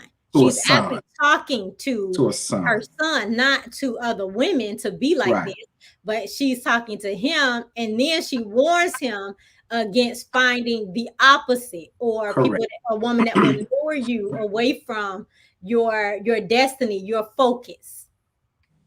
Right. I say it's for all three because it's a blueprint. This is what a virtuous woman looks like. Exactly. And it tells you that's exactly what it does. It says, okay, son, this is what a virtuous woman looks like. Don't go for looks. Go for a virtuous woman. This is what she does. It's a literal blueprint. I think it's more something to aspire to. Well, I mean, everybody's not that, so it's just what it is. But that's what she told her son. It's like, look for this kind of a woman. So for the guys, have you found? I mean, you said not everyone's like that, but have you found a woman that is like that? With the teeth? Yes. Okay. And what happened? Right. Who asked that? I did. And were you saying, do I know someone personal or have I dated someone like that? Have you met? How do you know someone like that? Yeah, I would say yes. I think I know some people like that, and I've dated one person like that. And what happened? The people I know were taken for granted. I think the people that I know were not. I think it's hard to when that comes to really, or not hard. I just think a lot of guys fumble virtuous women. They exist. I think a virtuous woman that I dated, I fumbled. In actuality, yeah.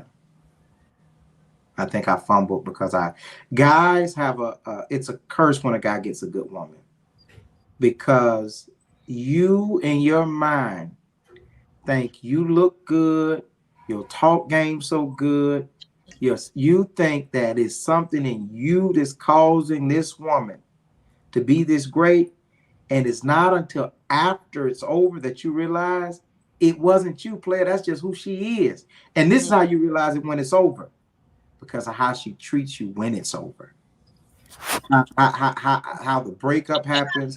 And why do you say that? McDonald's. I'm sorry? Black Shear, the woman from McDonald's. I'm looking at it still. That's D. Okay. Yeah. So for yeah. So for me, I think that the way a woman leaves a relationship and treats you after the relationship shows a lot. So I think that yeah, virtuous women do exist. I think more often than not, men fumble them though.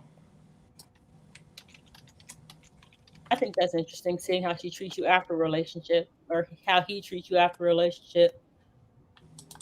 When you've done a girl wrong, whether it's through cheating or whatever, and you know you're the real cause, the real root of the breakup, even if you didn't do the dumping, but she had to dump you because of you, and she still desires the best for you.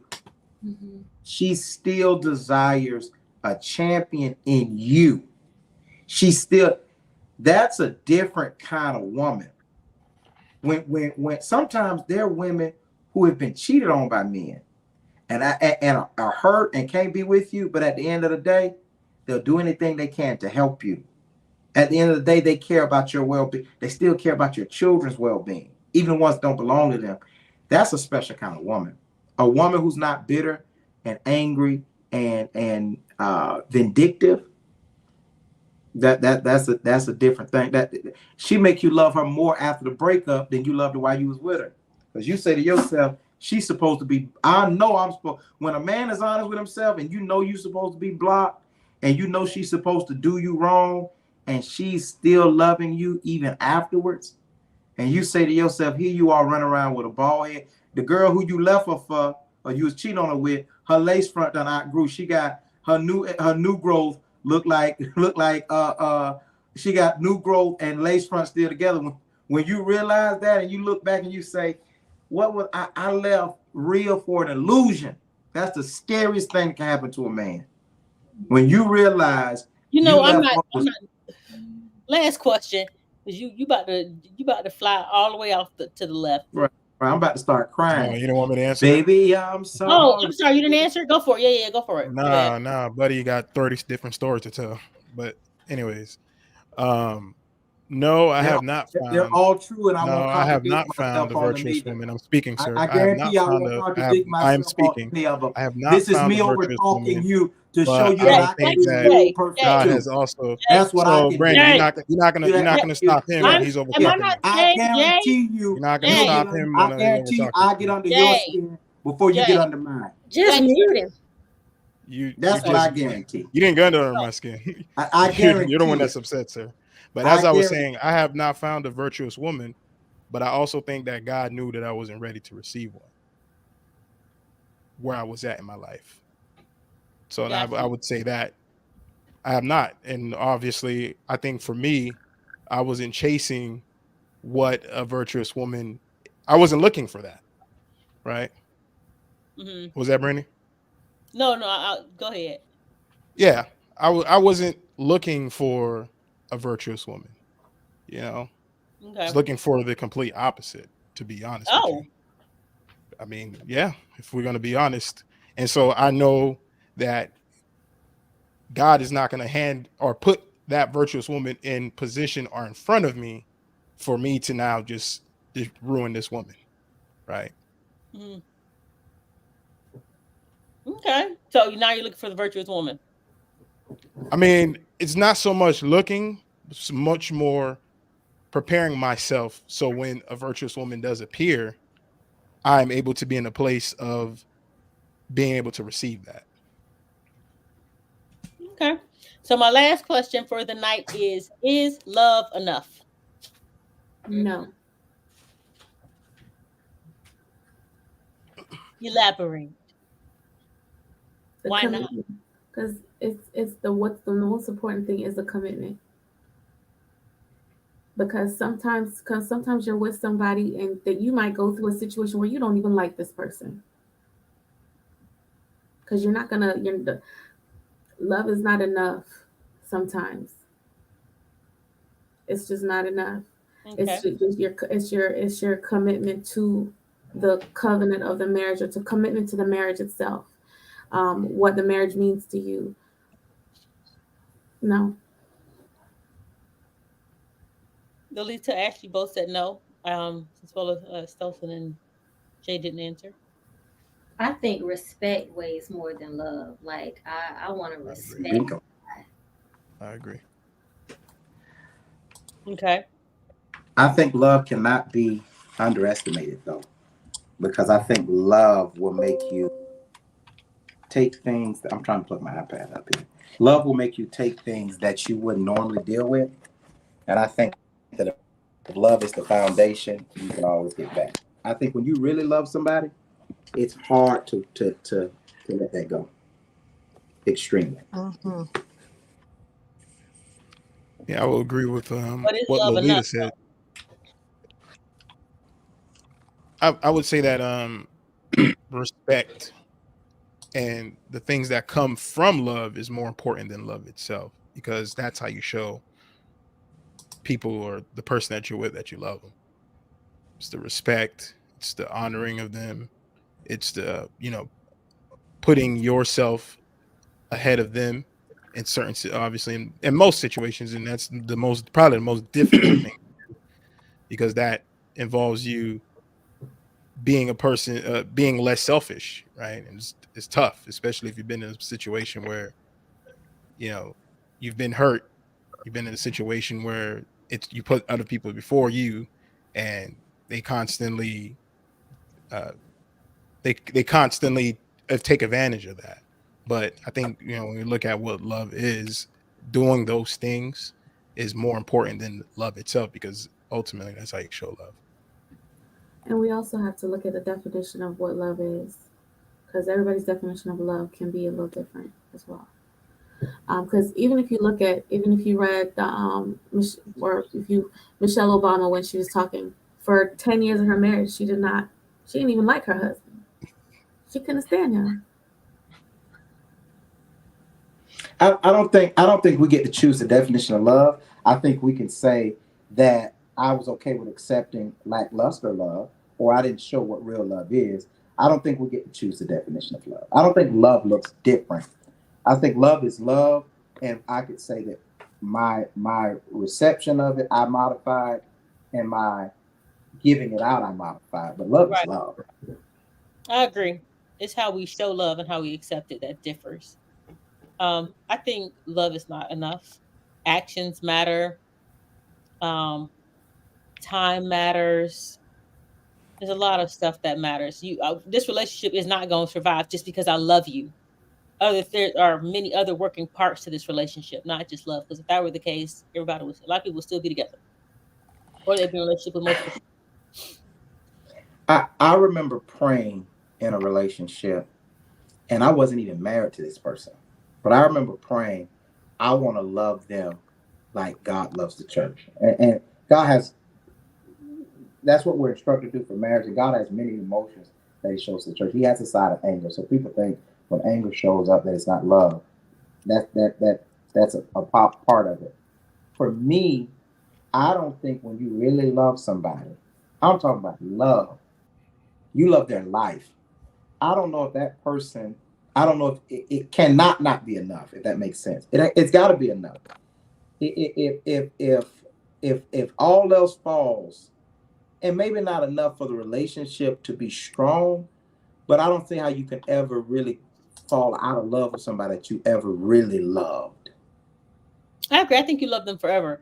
But if love was enough, I feel like God loved the church, but God expected the church to do certain things. Yeah, but that whole unconditional part about His love, that is even. That don't mean He ain't gonna throw you in hell. He ain't gonna send you to hell. He But loves you. he'll never stop loving you. He'll never love you any more. He'll never love you any less than He loves you. And I think that's a bad comparison, God's love, because I think the ultimately is our love for God that determines where our placement is in eternity. Right. It's not He just I love you, but hey, this what you is did you love me? Right. So I think that's not God's love is totally different. But I don't feel that love is enough. Even based on scripture text, love is the greatest. But if you don't have long suffering in your relationship, if you don't have patience, if you can't be, you don't have temperance, then it's not going to be successful. If you are always angry, like you're quick to have anger, you can still love that person. So loving them is not enough for a marriage to work. And sex plays a part. Finances. I can love you all day, but I don't want to be under a bridge. So that's not enough for me. Love doesn't trump my living situation. I'm going to my mom's house and you can't come, but I still love you. So I think that there's more to it. Love to me is the greatest thing, and you need that. But like Lolita said, and SC3 said, respect plays a part, because you can love me and be beating me. Like that happens. People, I love this person, but I hit them. That ain't gonna work for me. You keep your love. I think that's interesting though, because the whole thing, what you said just falls right in line with, the unconditional love that God has for us. And, especially what it says, the patience, the long suffering, the not putting yourself ahead of the other person, all of those things is pretty much the whole definition in entirety of unconditional love. I mean, we don't have that. Humans don't have unconditional love. That's why we're not God. But the best thing we could do is make a attempt, a genuine attempt at it. But I think if you respect somebody, if you are patient with them, if you do have long suffering and all the other qualities when we talk about in Corinthians, then you're essentially displaying love. Maybe not unconditional love to its entirety, but definitely you are displaying love. I mean, for humans, love isn't enough, right? Because there's too many other circumstances that play a factor. And so it's never for us gonna be enough. Love is never gonna be enough. We could say that, I could sit here and say that, no, it's never gonna be enough. It's always gonna be more. But I think, understanding what love is and doing your best to fall into line with those things is, it'll work better in the long term. And then essentially you will be displaying love, maybe not in its full unconditional entirety is what God would do, but somewhere close enough to it. I feel like you can have unconditional love but not be with the person. Agree. I mean, I love you, but we just can't be together. All right. I always love you though, unconditionally. If you need me, call me, but we can't lay up together. We can't cuddle. We can't kiss and hug. All right. And I think you can also have respect, long sufferance, patience, and all of that without love. We do it on our jobs. We respect our boss. We take a lot. We tolerate a lot on the job and in certain areas in our life. But there's no love for that person as far as like that kind of love. It's just kind of, I just love you because you're human. And it doesn't go any further than that. Interesting what you said about the job thing, but I think that's under a condition because, if you don't long suffer, you ain't gonna get a paycheck. If you're not patient, you quick to blow up, you're gonna lose your job, which indeed goes back, takes away your pay. So there's those things which, I agree. Like there, you can have unconditional love, but I think we both, like humans in its entirety, just speaking from a general sense, we have both unconditional and conditional. It kind of like teeter totters back and forth depending on what it is. Yeah, but there's a video that I saw. Who's the guy she's talking to? He's a black guy who he looks kind of funny. Back in the day, before he's our parents' time, he was like an activist. He was a writer. Charleston White? No. James Baldwin. James Baldwin. Oh, it's a interview he's doing with a lady, and she says, "Lie to me," and she's talking about her husband. Lie to me, and he's like, "No, I can't lie to you if I love you. I shouldn't want to lie to you." Mm-hmm. And she said, "You go on these people's job and you smile and you make nice and you act like you're happy, but when you get home, you're venting and frustrated with me about your day." She said, "Why don't I get that part of you? lie to me. Why does it have to be negative with me? So my point of saying that is you're saying it's conditional, but that same respect, even if it's conditional on a job, should roll over in your relationship. I should be able to get the good parts of you. You should be able to if you can have long suffering with them, surely you can have with me. And I think it's a long interview, but I would encourage people to watch it. It's James Baldwin interview with some lady. If you just type in "lie to me," I'm sure it'll pop up on YouTube. I think that's young Eartha Kitt. No, it's not. That's not Eartha Kitt. It's not Eartha Kitt. I wish I could do that wrong, but I can't. Look it up. I can play it. You found it. You just put "lie to me." Mm-hmm. Yeah. Who was the woman? It says Nikki Giovanni. Giovanni, yeah, okay. You don't know who that is. You gonna play Yeah, I can. Hold on. I can share in the my meantime, screen. go ahead.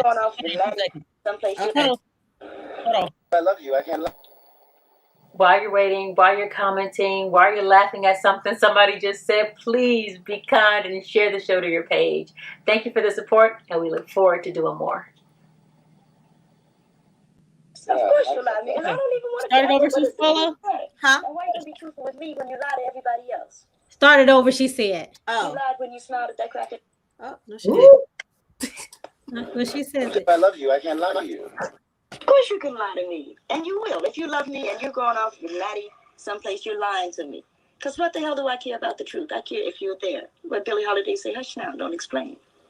All right, I accept that. Of course you lie to me. And I don't even want to care. What does the truth matter?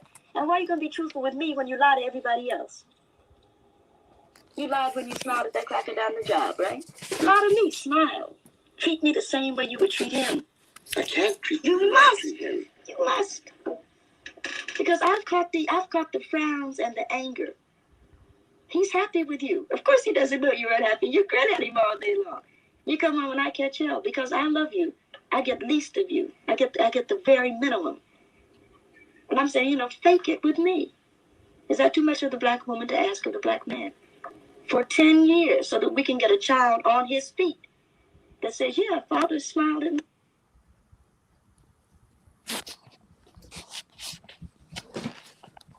So that's it. That's the excerpt of it. It's pretty long, but yeah, that's a minute of it. Yeah, that's the part. So y'all want somebody to lie to you?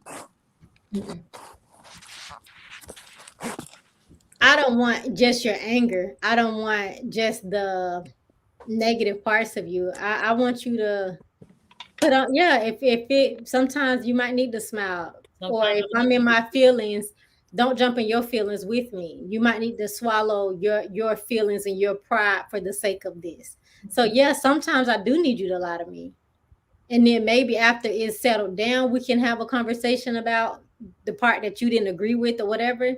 But sometimes, yeah, because I'm gonna lie to you sometimes. I'm gonna coddle you and I'm gonna champion you when sometimes you don't need it or you shouldn't have it, especially if we out in public and you dead wrong. I'm not gonna tell you you're wrong right then and there. I'm gonna be quiet and I'm gonna nod with you a little bit. But yeah, I think that it does take a little bit of lies, and that's a hard word to say, lies. But say choose your battle. Yeah, I would agree more to that. What Lita just said. I think it's a time and a place. There's a time and a place, and so not necessarily lying, but just knowing, okay, this is not the right time to talk about it. We're gonna talk about it exactly in a place that doesn't compromise our relationship. Let's do it in private, or let's step outside, even if it is more of a public place, but we're gonna go around this little corner right here where less people can see us. So somebody come, they might see us having this conversation, but they don't know exactly what the conversation is. And if we still walk away together, they could just assume whatever it was, it happened. But at the end of the day, that was between what the context of what happened in that conversation between us two. I think it's a time and a place. It's not necessarily lie, because I'm just like, my whole thing is like, why lie at all, And I'm not saying that, I've never lied and I'm just a perfect person, but it's like, through every week on this broadcast. Right. Okay. Shut. You see? So I agree with Ash. There are certain times when, yes, I'm going to coddle you and I'm frustrated as all get out. But that's not what you need right now. I will pretend like I'm happy just to uplift your spirits. And I want the same. You may have had a bad day. You may have just dealt with somebody that you cannot stand. Let me have this moment. Pretend like your day went well, and let me have this moment.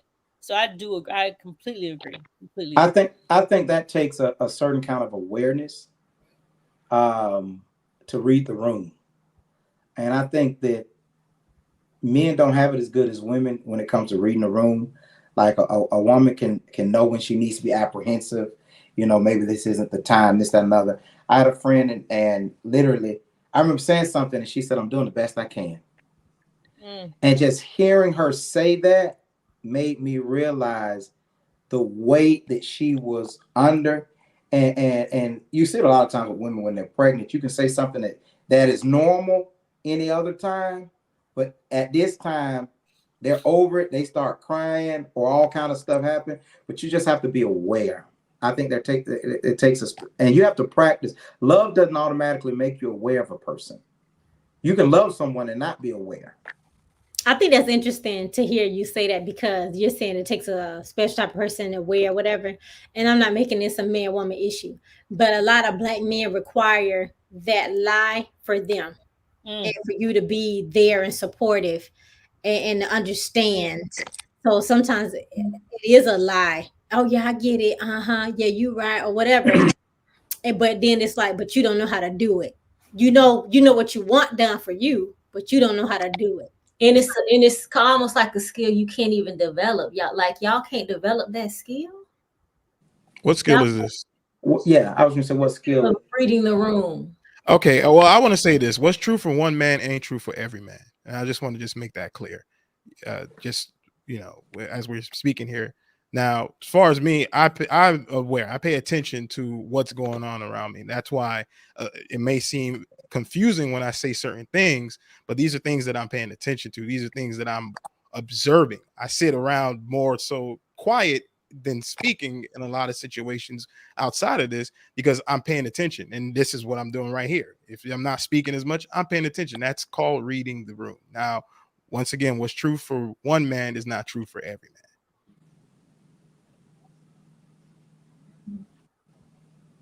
I think I missed something in regards to what exactly? You're saying this. The comment was we can't develop the skill of reading the room, and that's not the case. I mean, you don't get that with every man. There's some men that know how to read a room. There's men that could come into a situation and say, okay, this is what's going on here because they're observant. They're paying attention to their surroundings. There's some men that aren't that. There's some men that aren't observant. There's some men that don't pay attention to those key things and what's going on. But that's because they're not trying to be aware. If you read any Google search, a simple Google search on any person who's done marriage counseling, who has studied the psychology of men and women, the common theme is men don't get women.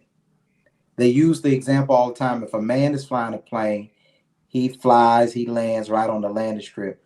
But to men, if a woman's flying a plane, they use the diagram that she goes all the way around because that's how we see it. A man says, "How was your day?" He expects day was good, day was fine, because that's how he would answer. A woman tells you so much that you hate coworkers of hers that you never even met because of how detailed she.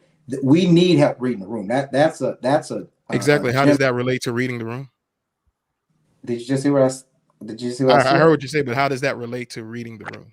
Because when you don't understand the psychological, you come into a home. Have you ever been married? I have not been married, but how does that relate to reading the room? Okay, because I have. So when you come into a house, when you come into a household and you're not aware, and I think I shared this on this broadcast. Literally, my first marriage ended because of a miscarriage that I misinterpreted. I couldn't read the room. I literally could not, and it happens more often than not. But anyway, my point was women, I think, are trained or innate to be nurturers. So knowing when something's off. Women do it with their children. Usually it's the woman that brings that says to the man, hey, something's going on with so and so. You need to have a conversation. That's very common, even in the household unit, for the woman to be able to see when energies are off first. And so dad's completely aloof to it. So I said that to say this, that it is more common than not for a woman to know when you're off and to try to do something about it than for a man to know when a woman is off and try to do something about it. I feel like women do much better than men do, only because we're paying attention to body language, we're paying attention to words, we're paying attention to facial expressions, which is part of body language. So I do agree in that women read rooms better than men. Can it be taught? It can be taught. It's a lesson that a lot of people need to learn. But I think that we do it because we want to do it, and I think that that's the issue. Men don't want to be in tune with their surroundings when it comes to those things, and they weren't conditioned to be that way either. Right. Easier to just throw it off and let all the women, or let the women do like the heavy lifting as far as like what the man might need or what the son or daughter might need. Women are naturally nurturers. I think a lot of this is conditioning. A lot of this is conditioning. I agree with that too. 5% of it. Well, I'll say most men are like that. But you all are familiar with empaths, right? Mm-hmm. Yeah, empaths naturally do that. Even if they choose to or not, they're naturally always reading a room, because that's just what happens. You walk into a room, you're picking up on everything in the room. But those are exceptions. You can't live on one-offs. You can't live on the exceptions. It's not one-off if you're an empath. No, but in the grand scope of things, you just said that most men are conditioned like that. But then you said, but then there are these one-offs. But if you're talking, you can't base a rule by the minority or the every now and then traveler. The majority of men can't read rooms well. That's what we said. And by you disagreeing with the majority of the panel, you're not reading this room right now. Well, I'm not saying that that they cannot read the room. I want to be clear on what I'm saying. I'm saying men choose not to read the room, because you can. I agree to that. You can take a step back. I mean, because, and I think Lolita just said it. It's not. I don't think it's nature that causes women to read the room. I think because the space is open to somebody having to do it, and we're kind of conditioned to be the ones to do it. We do it. But I feel like it can be done. Like, it is a skill that can be taught, or you can decide to say, you know what, I'm going to be more observant to my wife or my girlfriend. I'm going to look at her through not my own lens, but try to open my mind and really understand this person. I am going to intentionally pay attention to the things that bother her, to the things that make her happy, and I'm going to learn this person. I'm going to learn my children. I'm not going to do it just the way my parents did it. I might read a new article and find out something I didn't know. And I'm going to be open to the changes of life and learning, because each child is different. Like my mom, she always said that. She has 4 daughters. Each one of us are different. I have 4 daughters. Each one of them are different. And I can't treat them all the same. I have to be open and pay attention to each one. And I think that men just don't want to do that. They don't want to look and say, okay, Ashley is this way, even though Paula was that way. It's just not all women that way. No, it's not. Well, what I think it is, Ashley, I think most men are more concerned of right here. Nothing outwardly. They're just concerned with what's going on right here and here. And that's it. Whatever they can't compute, whatever they can't understand past this, they don't try to do that. You know what I'm saying? And that's part of the issue. The majority of the men are like that. And I think they choose not to change that about themselves. Go ahead, Lolita. And I think society makes it okay for them to do that. Another example to my point is self-control. So I was watching this documentary, the Janet Jackson documentary, and they had Jermaine Dupri on there, and he was talking about what dissolved the relationship, and he said it was him being a man. Like, okay, that's the branding that you have, you being a man cheating on her.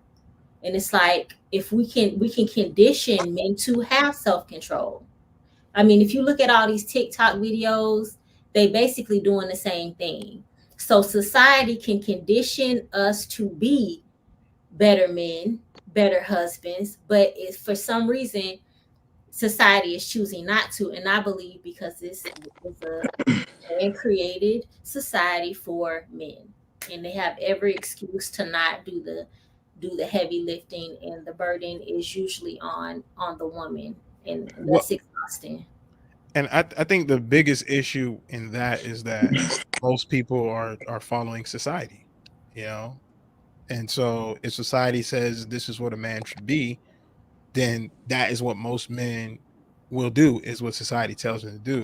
You know, just to give a person a background of me, I decided at a very young age that I did not want to do what society was telling me to do. You know, I always wanted to be the fish. There was a on Pine Hills, you know, where I grew up. If you drive down Hiawassee, there was a group of fishes. There was a mural there. There was a group of fishes driving or swimming in one direction. It was always the fish swimming in the opposite direction. And I saw that as a young kid, you know, whenever we'd ride by there, going wherever. And for me, I was more fascinated by the fish that was going the opposite way than all the other fishes that were following with each other. Because I was wondering, hey, where's that fish going? Why is that fish swimming in that direction? There must be something way more interesting in that direction for that fish, that one lone fish, to be swimming in that direction and not in the other direction with all the other fishes. And from that day and that point on, I always wanted to be that fish and flow in that direction. Obviously, at some points in some point in my life, I was one of the other fishes flowing to the opposite direction with all the other fishes, and it wasn't until I started going to where they were going, I was like, oh, wait a minute. Why did I decide to swim the opposite direction again? Because what's over here is just, you know, what society is telling us to do. There it is right there. Thank you, Miss Sweller, for pulling. Yes, that's it. Like you're gonna That's Google. that's He gonna that's Google. thank you. That's my childhood right there. You know, it's the one fish swimming in the opposite direction, whereas you got the other fishes. And the moment I started following all the other fishes, I'm like, man, this ain't like this is Why the one this, fish white though? That's the question. okay. The fish Hello. is odd, you know. That's Hello. It's subliminal odd. message. Hello. It is. Hello. There's no significance to it It being is. white. It is. I'm sure they want to paint that fish black. They say, you can't do that. Oh, my I goodness. think They that but here Any kind they of couldn't color. see that wanna say- night. You probably couldn't see that night. I want to say that also it's not that I think a part of it is society, but it's also the black family that's the problem. We champion the man so much, even when he's wrong, he's right. Because if he's in the household, you got a good one. If he's coming home and out, you got a good one. They don't care if he's not meeting your emotional needs, if he's not helping with the children. Right. The definition of a good man is the bar is so low that he gets away and feel like he can do anything and he's still the king. And so I feel like that's another reason why I'm talking about black men in particular don't care to read the room, because they don't have to read the room, because they're always told that they're right. Even if they're the cause of a divorce, everybody says, you had a good one. Did I? Not talking about me, speaking for a friend. I think Hey, Swally, you look so cute tonight. That's it. You look so cute. I will say this as my own personal opinion, that there is no good men. There's no good men. There's no good men. There are no good men. Shannon Sharp. I don't agree with that. I think that I don't. there's no perfect man, but there's good men out there. I think this is a good guy. I think that's tough to hear you say. I think that to Lolita and Ashley, I think we underestimate a man's presence. I do agree that he shouldn't get all the rewards for being there, but being present is a huge benefit for a man, being there. I think it is. I think that I think say that to a woman who has to do it alone and does not know where this guy is. He doesn't come by. He doesn't help with the children.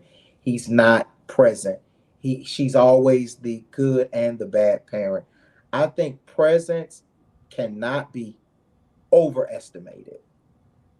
I don't agree with that because just because you're in the house doesn't your presence can be a hindrance. It If you could don't have definitely a be. job, if you're not helping with those children, if you're not meeting her emotional needs, You now get verbally you're abusive. right now Right. even if you're not abusive, you're a constant reminder that I'm in this alone. Like I think that's even worse. I think it's harder to pull yourself up and get in the mindset of let's do this when you have a guy at home not doing anything. We're Your not talking presence about is not needed. It I, is. It is most certainly more annoying to have two people in the household, and yet I still feel like I'm doing this alone. Right. That is I way think more damaging. I think that's different though than saying the Ashley said the bar is low. A bad man is a bad man, whether he's in the house or not. So I'm not I'd rather saying be a you bad. got in the house though. Yeah. I'm not saying a bad man. What I'm saying though is a man who may not be able to read the room, may not be able to speak to your emotional space. A man that may even be aloof to how to meet your emotional need. What I'm saying is to say that that man is just it would be just as good outside of the house, but he is someone who is supporting you in the educational decision for your children. He is someone who still it may not be the man for you, but to say that that man would be better gone, I think that may be why some men walk off. No, but And that's what we're talking about exactly. He doesn't do those things. Right. She's He not. doesn't do those things. And I know someone who's like that, where this guy is there and not helping her with her children, but then not only is he there taking up space, but there's also the obligation and expectation that you have to sleep with him. Like look at Listen, your in the face. color purple. you're doing nothing for me, Right. but now I have to give you something that That- I don't want to give you because I don't feel like you deserve it, and you're not attractive to me at that point when you're just there it's and legit. you're not. No, I think that's worse. You need to go, or I'll go. We're not going to be in the same place. Somebody's going. Yeah, somebody's going and I'll go. Well, I think there's a misconception of what a good man is at the end of the day. And personally, I sat with this, during my time and my like I don't want to say loneliness, but in the time of where God put me by myself so that he can speak to me directly. Right. And together we came up with what does make a good man. What is a good man? And we broke it down into an acronym, which spells out good. So a good man, number one, has to have God, has to be led by God. That's G. A good man has to be observant. That's O. A good man has to be obedient. That's the other O. And a good man has to be disciplined. Good. I like If that. you aren't Give actively me those doing those again. things, the first one, go ahead. The first one has to be obedient, God. observant. God, you have to be led by God. G, you have to be obedient. Oh, you have to be observant. Oh, you have to be disciplined. D. I'm not mad at that. Okay. Good. And do you have And an acronym for bad men? no, I don't. We didn't talk about that. Busted. A. No, we didn't talk about that. But there was a whole idea of there was a whole thing of what is a good man? What is a good man? Everybody was talking, and this is time I had to spend listening to everybody's podcast, from the Kevin Samuels to the Fresh and Fit to all these people talking about what a good man is and what their perception of what a good man was. And they were missing a lot of the key points. God was never the center of the conversation in that. At the end of the day, when Adam was created, right? God was right there. God created Adam for a purpose, meaning that man needs to be led by God. But we put the onus and the blame on the women for for not doing what they're supposed to be doing, but the whole time we ain't been doing what we supposed to be doing. It's been like that since that day. And that's why I can say here, even as a man, and say there ain't no good man. Unless you are actively following those things. Are you counting yourself? I'm counting myself. I don't actively follow those things all the way through, but I'm aware of them. I'm aware of them, and all I can say is that God is working with me. Amen. I think that there are some things that are good but aren't godly. But I think all things that are godly are good. I wouldn't say that there are no good men outside of God. You got some good Muslims. You got some good people. You got some good atheists. I think that, and as a classical holiness preacher, I think that even the scripture supports that. It talks about Cornelius.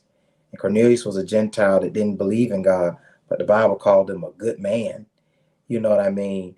That there are certain people that are you can be a good man. I think what good really is what's good for you, but what also is good to you. And that's the get you gotcha. Because you can have somebody that's good to you and not good for you and not be in a good situation. But then you can have somebody who's good to you, but it's not, or good for you, but it's not good to you. You know what I mean? And that's that. For example, I don't care how there are certain things that I want outside of a good woman, right? Like I like a hint of ratchet. I like a sense of humor. I like a little sass, this, that, and other. Some men may call it flip mouth.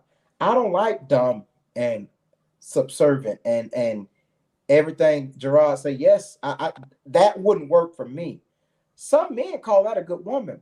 I feel like if I'm a king in my mind, that she should be as smart, maybe smarter, and that my children and our business or whatever, if I were sick or if I couldn't do, that she could operate in my absence. So I think that that's different. Some men are okay, excuse me, with wives who are just cooks, cleaners, sex partners, and limited conversation. So Okay, if that's I don't see how somebody gonna be good for you but not good to you. How you Right. I good saw to me your if you're face, not Brandy. good to me? Like what? How that work out? Right. not good to you with how they treat you, but good to you how you receive them. Like when I taste chocolate, that's good to me. For example, when I You can said take something medicine. can be good for you but not good to you. Right, good to my appetite. I understand what you're saying. What's good to my appetite? Good to me in that way. For example, she may be really good at sex, but that's good to me. But that don't mean she's good for me because But I'm trying to understand the good for you but not good to you. I Can think somebody I can. So some people like me, I check my boxes, but they're not. They don't know how to communicate with me.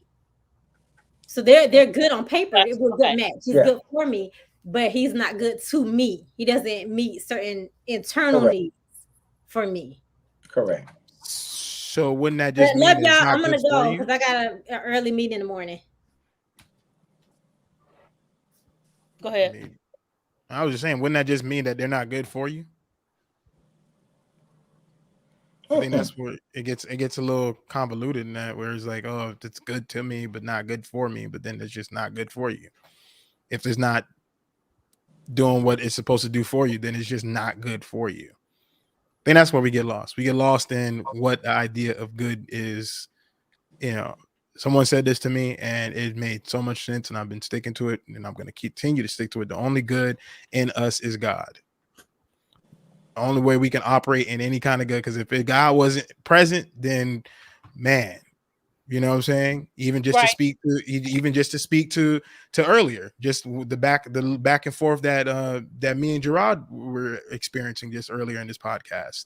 If God wasn't present in my life, I would have said some things that I would have said back in the day. But the fact that God is present in my life, I right there, I clicked and I said, oh, you know what? Devil comes in like a roaring lion. let me sit back. And I just went back and I retreated. I didn't jump when the devil wanted me to jump, right? And I'm not saying that Gerard is the devil, but that's just Definitely the devil sounds finds like his, it. no, You I But gotta mean, that's, read you know, the that's with anyone though. That's vice versa. So Yeah. right. I'm not saying it, but you know, but that's the thing. Like it goes back to saying the only good in us is God at the end of the day. So we gotta understand we play with both sides. We got the good and we got evil. All of us do. Jay, you got the The last. Bible say nobody's good. Nobody's good but God.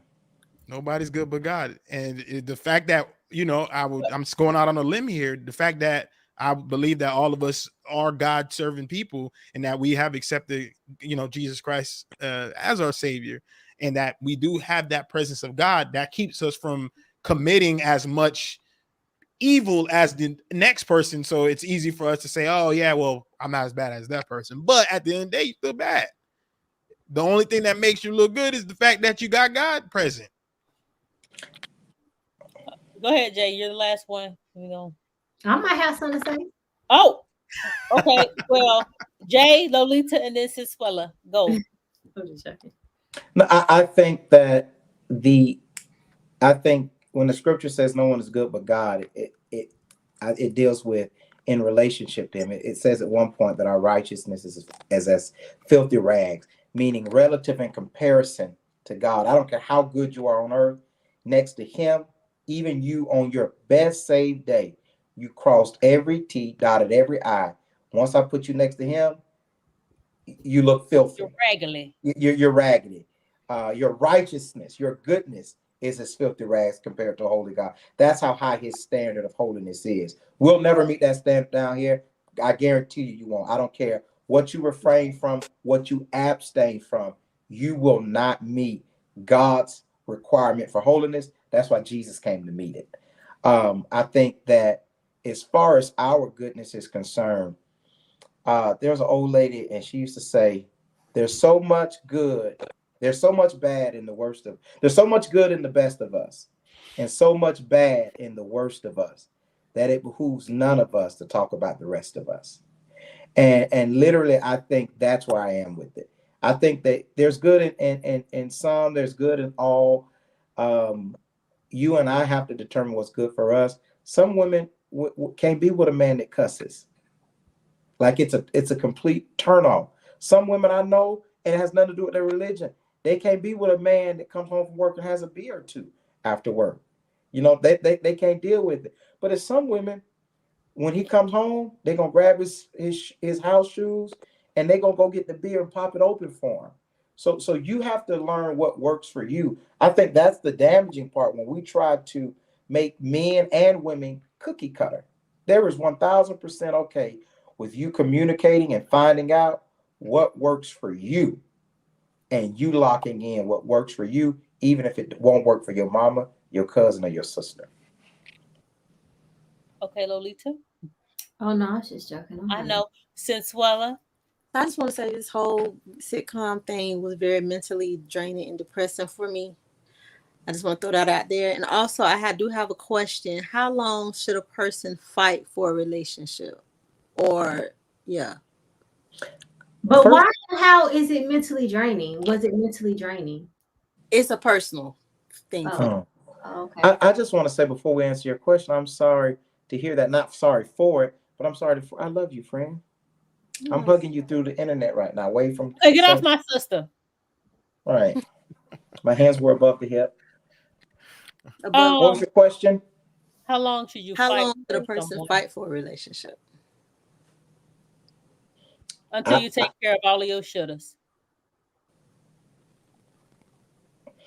I think you should always be shouldas though. I think even when you break up, you're gonna be like, dog, I should have did this when you realize. I think you should fight as long as the negative side of you is dying up until the positive side of you starts dying. If you're fighting in a relationship for a relationship and it's bettering you, it's teaching you patience, and that person is bringing out some stuff that you haven't dealt with and you're getting better, you should fight. You should fight the frustration. But the very moment you start losing the good part of you, Your mom and dad taught you, don't take no man cussing at you. Don't take no woman calling you out your name. The moment that happens and the good part of you begins to recede, you should stop fighting and run. I agree. The point in Yeah. which you start losing yourself or you feel a shift in your happiness is that point. Because after that point you're gonna be like me, trying to figure out what the freak is going on, mentally destroyed, emotionally everywhere. Like when you feel like you are changing, then that's when you should stop fighting. And also, when you say to yourself, that first time you say to yourself, he doesn't want me no more, or she don't want me no more, Believe you that. told yourself the truth. Take that truth and chuck the deuces. It's gonna be hard. Been there, done that, but it's doable. I would say the moment you start to compromise yourself, and the moment that the moment you begin, to the moment it starts taking you away from who you are in your core, it more so, especially if you are on, to agree with what Brandy and Jay said about the positive side.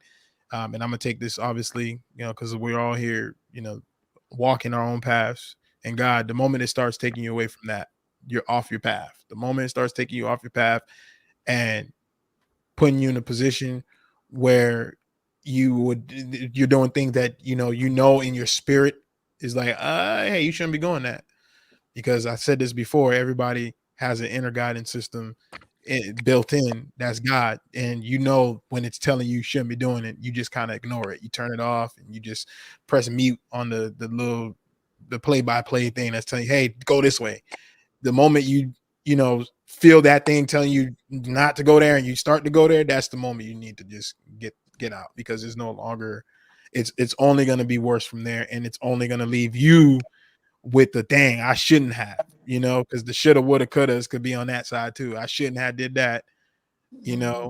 I wish I wouldn't have done that. Man, I could have avoided that. And I also think, and this is, of course, all these answers, the answers for me are personal, like, are based on my situation. When you start asking yourself that question, you start asking yourself certain, like, why am I fighting for this? Like, why am I doing this? Like, why? If you start asking yourself why a lot, walk away, because those whys are not going to be. They might be answered, but they're not going to be answered, because the answer is, I don't know. Why am I still fighting for this? I shouldn't be. Why am I still trying to get him to love me? I shouldn't be, because he doesn't. So that's for me. I hope that helped. But...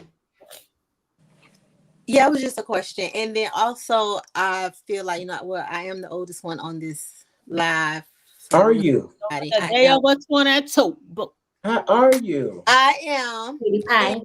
But have y'all ever experienced when you're in the frying pan, you don't have none of the answers, but if somebody was in the same situation and you're not in that situation, you have all the answers? Hello. Everybody has. Right. Okay. Hello. Girl. I think it's easier to be on the outside looking in than it is to be on the inside looking out. Because I know what's cooking when I'm on the outside looking in. I'm a little different. When I'm in there, I don't see the grease. I don't see the onions. That's why it's bland. It's not bland, because I don't see them. I call me a pain freak. I can see the onions, smell the onions, and smell my so and so burning, and I'm just sitting in there smiling. I know just what's going on, Swella. I know just what's going on.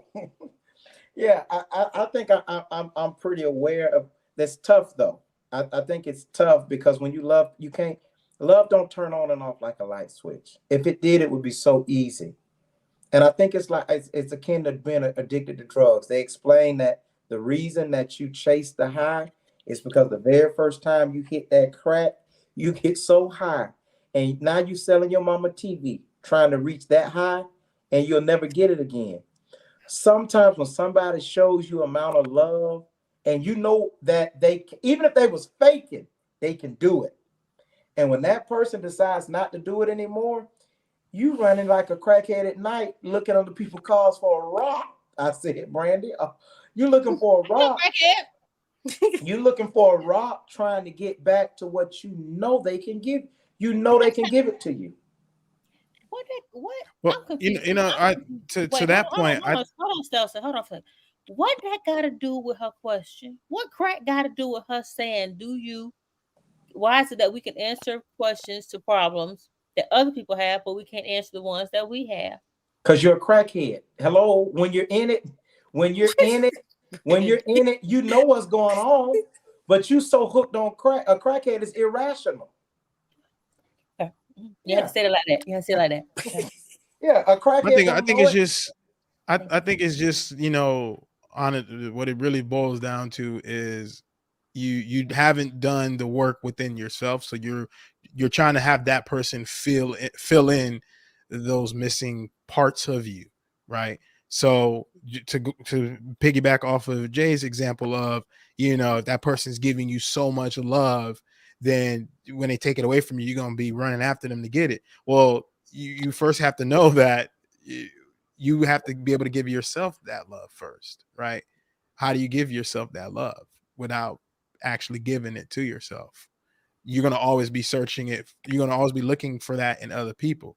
I've been there, right? Personally, just being personal right now in my situation. I've been in that place where I was looking for love from other people. It wasn't until God put me in my season of being alone to work these things out to where it was like, okay, no, that's not how, this is not good. What you need to do is learn how to love yourself. How do you do that? What does loving yourself look like? Okay, loving myself is, you know, sitting, watching a movie and laughing. You know what I'm saying?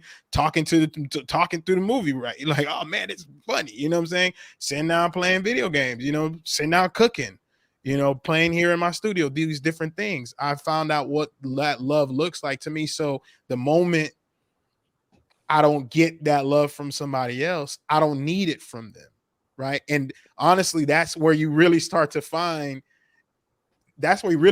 people who love you more, is when you don't need it from them. And someone even told me that. It was like the moment you don't need things is the moment more things come. I decided that I'm just off tonight because I don't know what that had to do with the question either. But I think so, Randy. You say that when I'm talking about you, but you ain't said when I'm talking about you. Anyway, I think it's easier for us to answer. You said what? And I'm agreeing with Brandy this time because I was like, what in the woods? But I think you answer it for hello. You answer questions based off of your experiences and what you don't want other people to encounter. You don't want other people to fall. Look, I went through this, so I can answer that on what I can answer based on what I went through. Even if I see this happening. I'm sorry.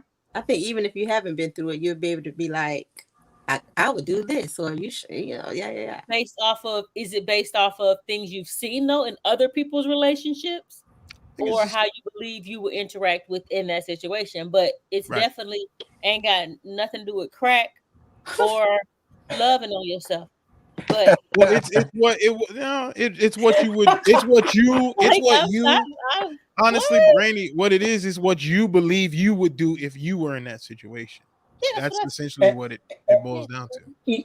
Even if you don't believe you would do it, sometimes you give someone examples of stuff that, like, for example, I said if a bear was on that table with me, what I would do. But if I was literally in the situation, that may be different. I think we all do that. Man, right. If they came in here, I would karate chop them and do that, this, that, and other. As soon as they come in there, you're gonna pee your pants like everybody else did that day, and there ain't gonna be no karate chopping.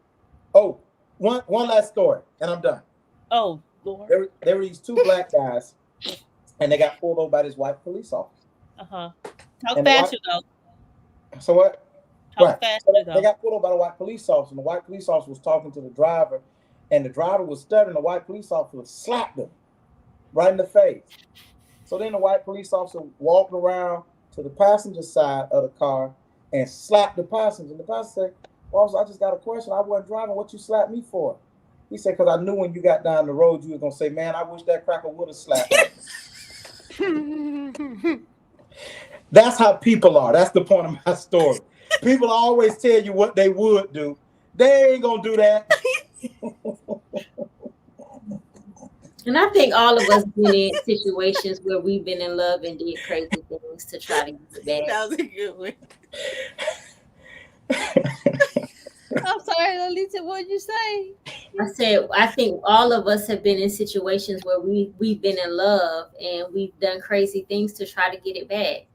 Oh, What's his name? Rick James said, "Love's one hell of a drug." No, he said cocaine. he said cocaine. So now we exactly. now we see where now we see where Jay's now we see, thank you. It all came around full circle. Hey, Swella, I wish that cracker would have slapped me.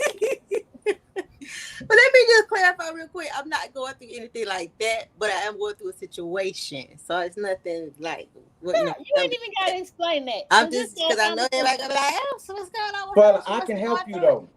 Huh? I can help you. Call me. I can help you. No, he can't.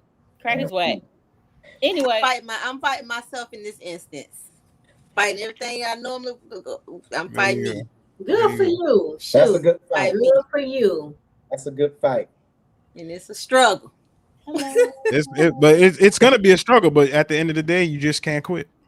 And tell yourself to call me, because I'll tell yourself about I'll tell yourself that you can fight. No, but in all seriousness, since like that, that fight that you're having with yourself, it's an important fight, and you got to tell yourself every moment that, you know what, okay, I'm going to come through this and I'm going to beat myself up.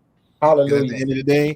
At the end of the day, you're only going to come out stronger, and all the parts that this is essentially, God putting you in a position to clear out all those things, what you were, to bring you into new, to where the people who knew you before won't even recognize you. You'll be a completely different person. SC3, did you go to church Sunday? And if you don't, no. And if you don't come out stronger, he said no. With no smile, no nothing. He was just like, and if you don't come out stronger for it, you definitely won't come out weaker. Well, what doesn't kill you makes you stronger. That's been my whole motto, for a little while. What doesn't kill you will make you stronger. And what doesn't make you stronger will kill you. Well, I don't go with that. Everybody, thank you for joining. We had a great show. Appreciate all of y'all. Anybody else have any last final questions? I'm gonna get my prayer doily out for ST3 and Jay. You gonna get your what now? Prayer doily. My prayer doily. Your prayer doily. Lolita, if I see you in church with one of them head coverings on, who don't wear my prayer doily in church? I'm just going to heaven. What church is that again? Just going, but I'm just going. I'm put mine. What church is that? If I see you with a doily on your head, Sissy, hello. You won't see it because it blends in. I'm very fashion forward, baby bird. You know that. Everybody know that. Everybody know that except for ST3. Right. I'm very fashion forward. I see the arrow shirt. I want to say this. I was hoping Dr. Jackson was going to be on. I actually met Dr. Jackson this week in person for the first time. Oh, okay. While I was in St. Pete, her and Brandy hosted me at this taco spot. It was pretty cool. SC3, I didn't know you were from Pine Hills. I grew up across the street from that mural, right in Bel Air. I went to Robbinswood. Okay. Oh yeah, I'm familiar with Bel Air. Yeah. Oh great. All right. Thank you. How many stab wounds you got, ST3? How many stab? I got no stab wounds. Thank God. Bullet hole wounds? I ain't got no bullet holes. I ain't got nothing. I ain't never been in no gang. Right. So I've enjoyed all of you. Thank you. All right. Bye. All right. Have a good one. Hey, I'm still. Oh my goodness. Great show, guys. See you next time. I'm tired. New show every Wednesday, 9 p.m.